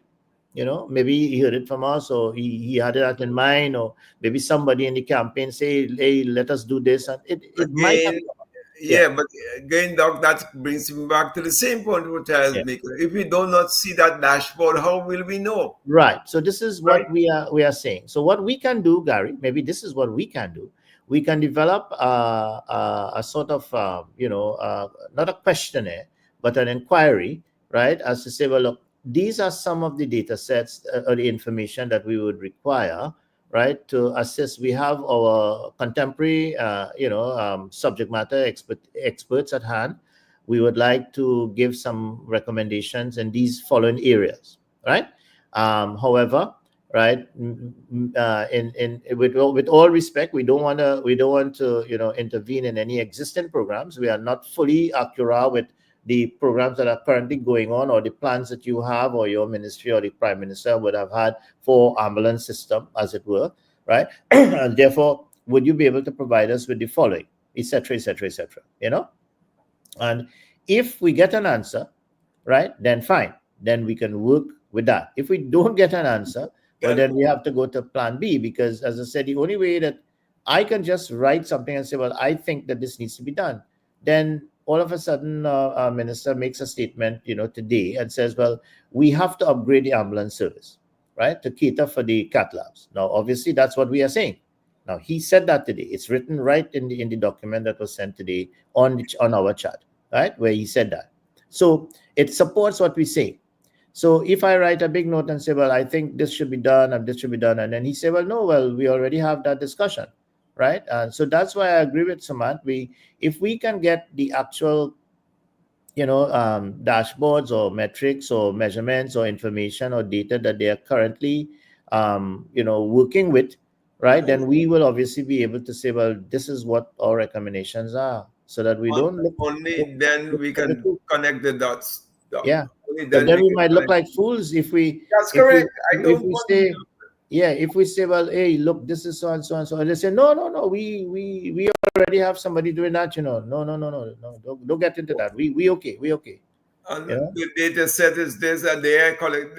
We can identify what type, how they collecting the data sets, and so on. And if you are going to be making any sort of inroads into healthcare, honorable ministers, we feel that the following data are required, right? One, we need to know, for example, we could get certain data from the Ministry of Planning. We have ministry data that will tell us simple data like throughput in hospitals, number of pages, all of those we can get. We don't have to ask you for that. But there are certain important data sets that we need to get. For example, CBA, right, for example, this is as an example. What are your current waiting times, in the following waiting times in all the RHAs? I'm talking about nationally. I'm not talking about Southwest. I'm talking about all. So what is your ambulance time for transport of a patient from the field to the hospital in Southwest, in all your hospitals, right? And what are the difference in times? Because in order to upgrade your ambulance system, you need to upgrade these times. If you don't have these times, then where are they being measured? If you don't have it, could we get it, or could we help to get it, or whatever? Then let us meet with your team or your board and identify some of the methodologies for you to collect that. You know what I mean? Because fundamental to educating your population to win the next election, to show them that you're improving points from A to B, you have to have these data. So if you have it, are you willing to share it with us? And if you're willing to share it with us, then we can make your recommendations. If you're already using it, and it's your current programs are data driven, using the data that we have just suggested that you get, fine. We'll be happy to support you in any way. I feel that's a good way to go. But what I'm saying to you, Doc, is that, all right, so we know that they listen to us, and I know some of the ministers listen to our program off and on. They might not listen to everything, but they do here and there peep into it. And in the recommendation, they know where I stand on certain things, because like I said, I had that discussion with them. No, if they come and tell us, well, they're already doing that, all well and good. That's what we want, because you want, if you have an emergency, you know that you can get a proper care, right? No, if they're already doing it, and you say, well, do you think I can assist you with getting the job done? And I mean, you would like to participate. Yeah. Do you Yeah. think Yeah. I, Yeah. you You're know, saying this is, you're saying exactly what we're saying, and I agree with that. So yeah, right? let us take that. Maybe what we can do is offline. I can develop, and maybe someone can as well, a series of information data that we would require, data sets that we require, right? Let us start with health, and I could put some in national security as well, and disaster management that we would need, right? To in other words, and to create a baseline, right? Or for us to understand what you are doing, in the sense that we're not interfering with what you're doing. We just want to know that if we have these, then we can assist in this regard, right? Now, clearly, it will be some of the waiting times. You already say that you want to bring down a transport time for 90 minutes for a man to get from the field to the needle, right? 90 minutes. So you're already using, right, a criteria. An international best practice is 30 to 60 minutes. 90 is a bit long, but at least he's saying 90. So fine. If you're using that as your gold standard, at least right now, 90, then for you to get that 90, then you have to get the times that you have existing now in the system. What is happening in the RHA and Tobago? Are you getting information with THA? Are they going to be supporting you, or is THA going to run it separately? Right? That's one of the things. On the schedule 5. If I go for a weekend in Tobago, right, and I spend my time there in Tobago and I get a heart attack, I would want to know that I have that same 90 there, and I want to know the times. So whether you are the Minister of Health in Trinidad, you also is Trinidad and Tobago, as the last time I looked. So what we really have to do then is we have to make sure that what is happening in Tobago, although it might be a silo thing, is that at least the data are shared. Okay, because we want to standardize it. We want to benchmark this, right? So the 4 RHAs in Trinidad is easy. In other words, and what are your current wait times in all of the RHAs for the following? And we give them a list of about the 20 indicators that we require, right? And if he can provide these data, right, or these metrics for these 20, then we are able to advise on the ambulance service, right, in terms of where it's going. We are able to say that we would like to, if you are already using that data and you're already going to be implementing a program, right, we would be happy to assist in any way, right, if you wish, right? Fine. If they say no, it's fine. We're good to go, right? But we will monitor it to see if they're at least doing it in the way that it should be done. Because if it's data driven, I assume that it will be in the way that it should be done, because this is subject matter. This is contemporary, peer reviewed, right, science, right? This is not something that they could do different. It has to be done properly. So if they're using that data, I don't see that it would change, because that's how science works. All right. And I think the scientific approach is always going to be the better approach. Yes, agreed. Yeah. So I will develop a set of key performance indicators that I would love to get the data for. And that will allow me to say now that if you're going to be talking cath lab, right, we will merge that into the pre-hospital care system. We will also merge that into the emergency department, because you can't have one operating separately from the other. And you can't assume that the emergency departments are running a different triage and acuity scale all over the 4 RHAs. And if it's not standardized as one, right, then we have a problem, because it means that your measurement of time will be skewed. There will be a problem. It means that I can't say that the time taking 90 minutes to go to Couva Hospital is different to the one to go to Sangre Grande. It's going to be different, because if each of them is using a different triage and acuity scale, right, and a different measurement, right, for their best practice, then we're going to have a problem. So standardization, integration. What are your integration metrics? Right? What are your CPT codes? Yeah. I think that this is probably the better way to go. And that when we get those, if we get them, when we get them, then we can begin to put a foot forward. And the other one is that the thing about the ambulance systems, where we could probably try to see if we could fast track that by going to the top, But at this point in time, I feel that the better way to go with all the Updating with the elections and yeah, budget everything that is and coming all. up here in the next few months, I feel it might be better for us to ask them. So if they see it and they say, okay, you know what, let's ask our advisor to pull this and send it because we need the help, or is either they just disregard it totally and say, you know what, them fellas, we have to bother with them. We already doing this, right? So we could just send them a letter and say, or call them and say, Suman, well, or Gary, well, we have it under control. Don't worry, if we need your help, we'll ask you. That way we don't have to waste our time. We could go on the beach and catch our fish and relax ourselves and not get stressed out, you know.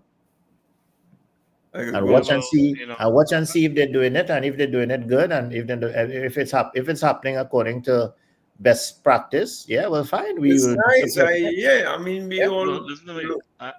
Then we could relax. Right? Yeah. We can get nothing to worry about. But Yeah. if it's not, then we make noise. Yeah, because then we say no. But Well, then, no. I just don't want to be making noise. I want to know Yeah. what asset we have under our wing here. Right, and Gary, what we're saying is to have that asset. This is where I rely on you because to have the asset. You see, this one of the things that has always made. I mean, right now, as you know, I did my forensic medicine, right, and legal medicine. So when I assist the attorneys who are doing like negligence cases or whatever, which is a big thing right now in my practice, good, I have to analyze a case, for example, where recently we had a person went into one of the RHAs and they injected a dye in a forearm, right, and it damaged the entire forearm, right. All the muscle had to be operated on, and the lady has lost her entire forearm. She cannot move it because they try to save the hand, and they keep cutting and it totally damaged. I have another one where somebody put up an IV line and it was a faulty cannula, and the cannula dislodged and it went up into the vein higher up, and a junior doctor tried cutting, and they cut off the lady entire forearm and they still couldn't get the cannula. Now, is it negligence or not? But when I have to go now and research and back up cases that existed in literature all over the world before, right? I have to go through it and analyze it and cite it, and so this is what we're talking about. For us to come and say that, okay, this is our asset, this is what we are good at, and this is what we would like to advise you on. In order to do that, we would have to have the data, right, and information that we require to make us sound like the experts that we are supposed to be. Because to be experts, you have to have that data. You can't come and assume. And if we go on assumptions, then we're not going to be subject matter experts at all. And therefore, that data is important, and we don't have it. We are assuming that we don't have CPT codes. We are assuming that we don't have accreditation standards. We are assuming that nobody from the MER departments have been measuring this information that we talked about. We are assuming that the audit departments have not been doing these type of audits. We are assuming that doctors who are working in the RHs are not doing clinical audits of infections in hospitals, falls in hospitals. We are assuming all that. We are assuming that the PNM didn't do that in the last 10 years. So if we are wrong, right, then fine. If we are right that they didn't do it, well, then it means that the government of the day can improve the health sector. Because if they didn't do all of that, then we have a chance for them to do it now, so that we can begin to institutionalize our healthcare system. And if we are improving it, we are improving it from point A to point B. In order for us to get to B, we have to know where A is. And in order for us to be where A is, we have to get this information that we're asking for. That's it. Yeah, I feel that we be starting from the basement instead of the ground level. Well, that's good. You have to start somewhere. If they don't have that information, then that means what this man has been doing in the last 10 years as a minister. What has the boards been doing, right? I mean, I could understand that when we were in government, in People's Partnership, right? I was in disaster management, but part of disaster management was to engage the health authority. Dr. Misir was the CMO. Dr. Misir and I went to school together. He was a year ahead of me in medical school, and he came into our class. We knew him very well. He's a friend. He's a Rotarian friend of mine.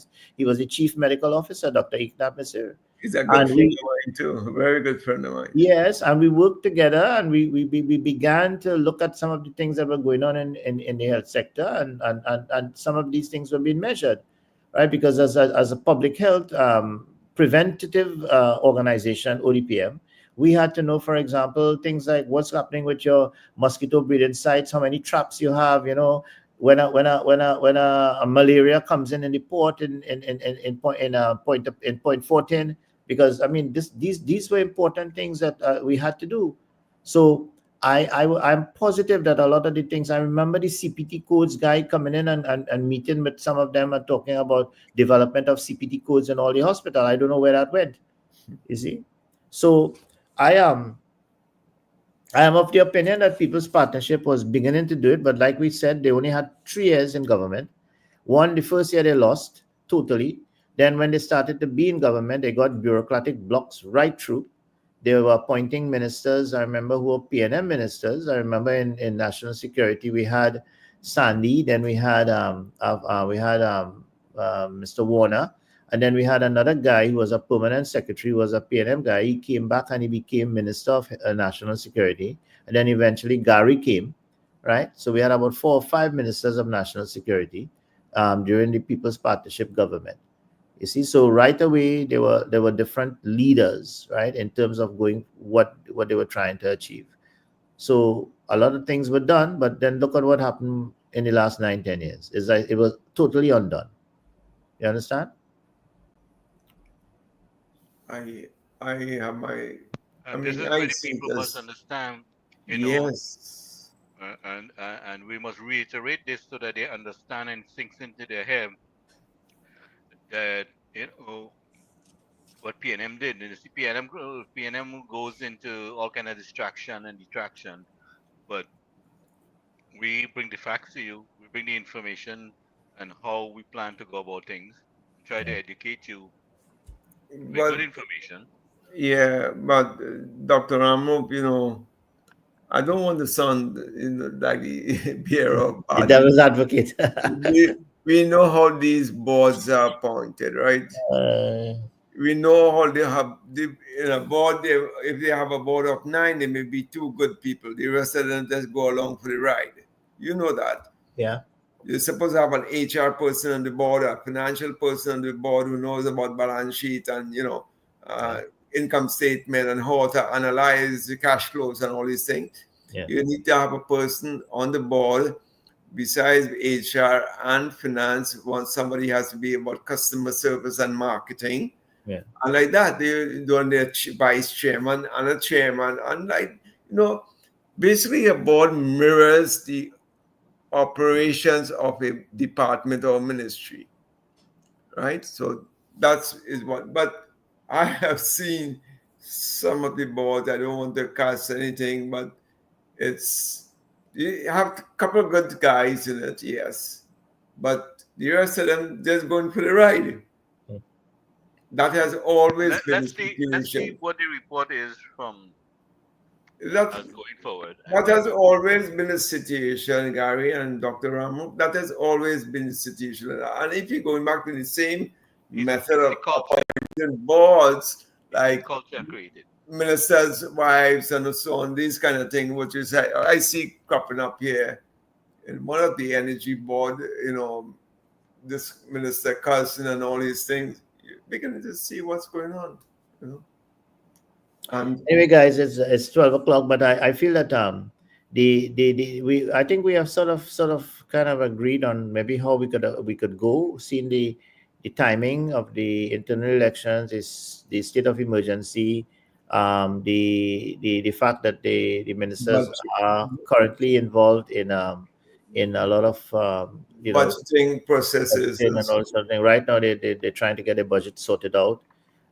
It might be a good time to say, well, look, guys, we understand all of what is going on. Hopefully, when you get yourself settled, we would be able to assist if we can in any way.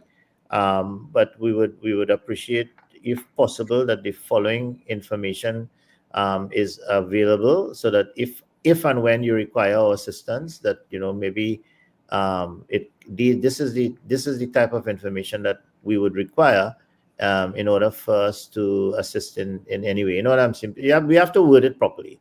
In order I to, mean, we're making it very clear. We're not here to overthrow anybody. We're here to yeah, provide right. support. So If you yeah, have it together, if you yeah, have it together and you don't need any help, yeah, then thank fine. God, and Yeah. Yeah. we could go So fishing and yeah. Yeah. thing like So I think that at least we would have said that this is what we want, because really and truly, if we really are to make any sort of reliable and sort of suggestions or recommendations, it would have to be data driven. It will have to be information driven. So I feel that maybe in order for us not to make ourselves look like fools or to be redundant or anything at all, maybe we should ask for the data sets that we require, because face it, we don't have it. We're talking, we're assuming, right? We are suggesting, we are saying that they are, they are not, or whatever. We just observing, yeah, I but understand that we part of don't it. know. Yeah. But So what I'm let's do saying, that. there's certain things we can Yeah. put together that Yeah. offer your knowledge and experience. Yeah. And they are simple. They are simple. It's not rocket science. So what we can do, as I said, I will send it to the emails, right? Maybe Sumant, you could add any ones when it pertains to the AI parts, Yeah. or any one of the competencies that you would have, because you have multiply competent in most of the areas. It doesn't have to be health. We could start with health and national security, or any other ministry that you think you would require. The ones that we can get from planning and development will be the generic data that will be from things like the current the housing census. I think it's 2011. Yeah, but that is, Those, households, the Yeah, residents. but yeah, amount of people. I want us to focus. I understand all of that. We plan these things, but I want to focus on the ambulance program. The yeah. EMP So that's Okay, not a problem. let the that. EMP program has two parts, right? Yeah. One is the paid paramedic program. The second phase of this thing is a volunteer plan of Correct. action. Yeah, Where you yeah. train community volunteers to respond within the range until the actual paramedics come. So there's two phases to this thing that I have in mind, and the program we do was running here in New Jersey was called Stop the Bleed. Yeah, And, local government has had a CERT program, which has been very, very good. A community emergency response team. So what it is that I know for a fact they have trained up quite a lot of persons. I mean, we had started that in our year when we were in People's Partnership. I know that the guy in local government, I don't know if Khadija is keeping him, but David, he was one of my guys, and he actually worked. He became the head in the PNM years, and he actually is running the show there for local government. And he actually which did a David lot is of that? No biggie.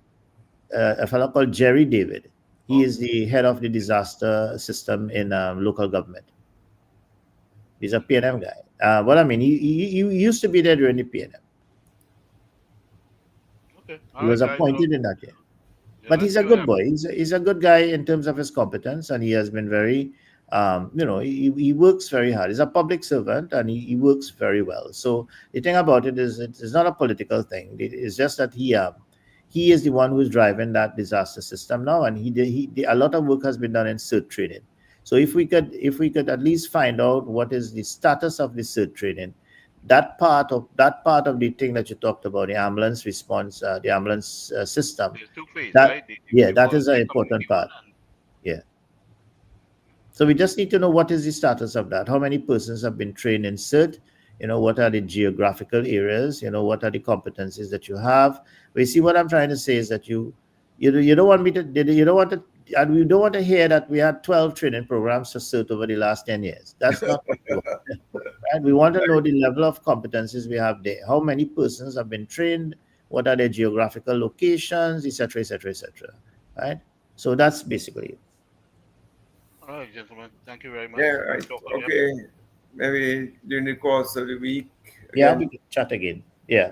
But I will definitely have that and send it up for discussion, and you all could look at it, and then after we could go forward.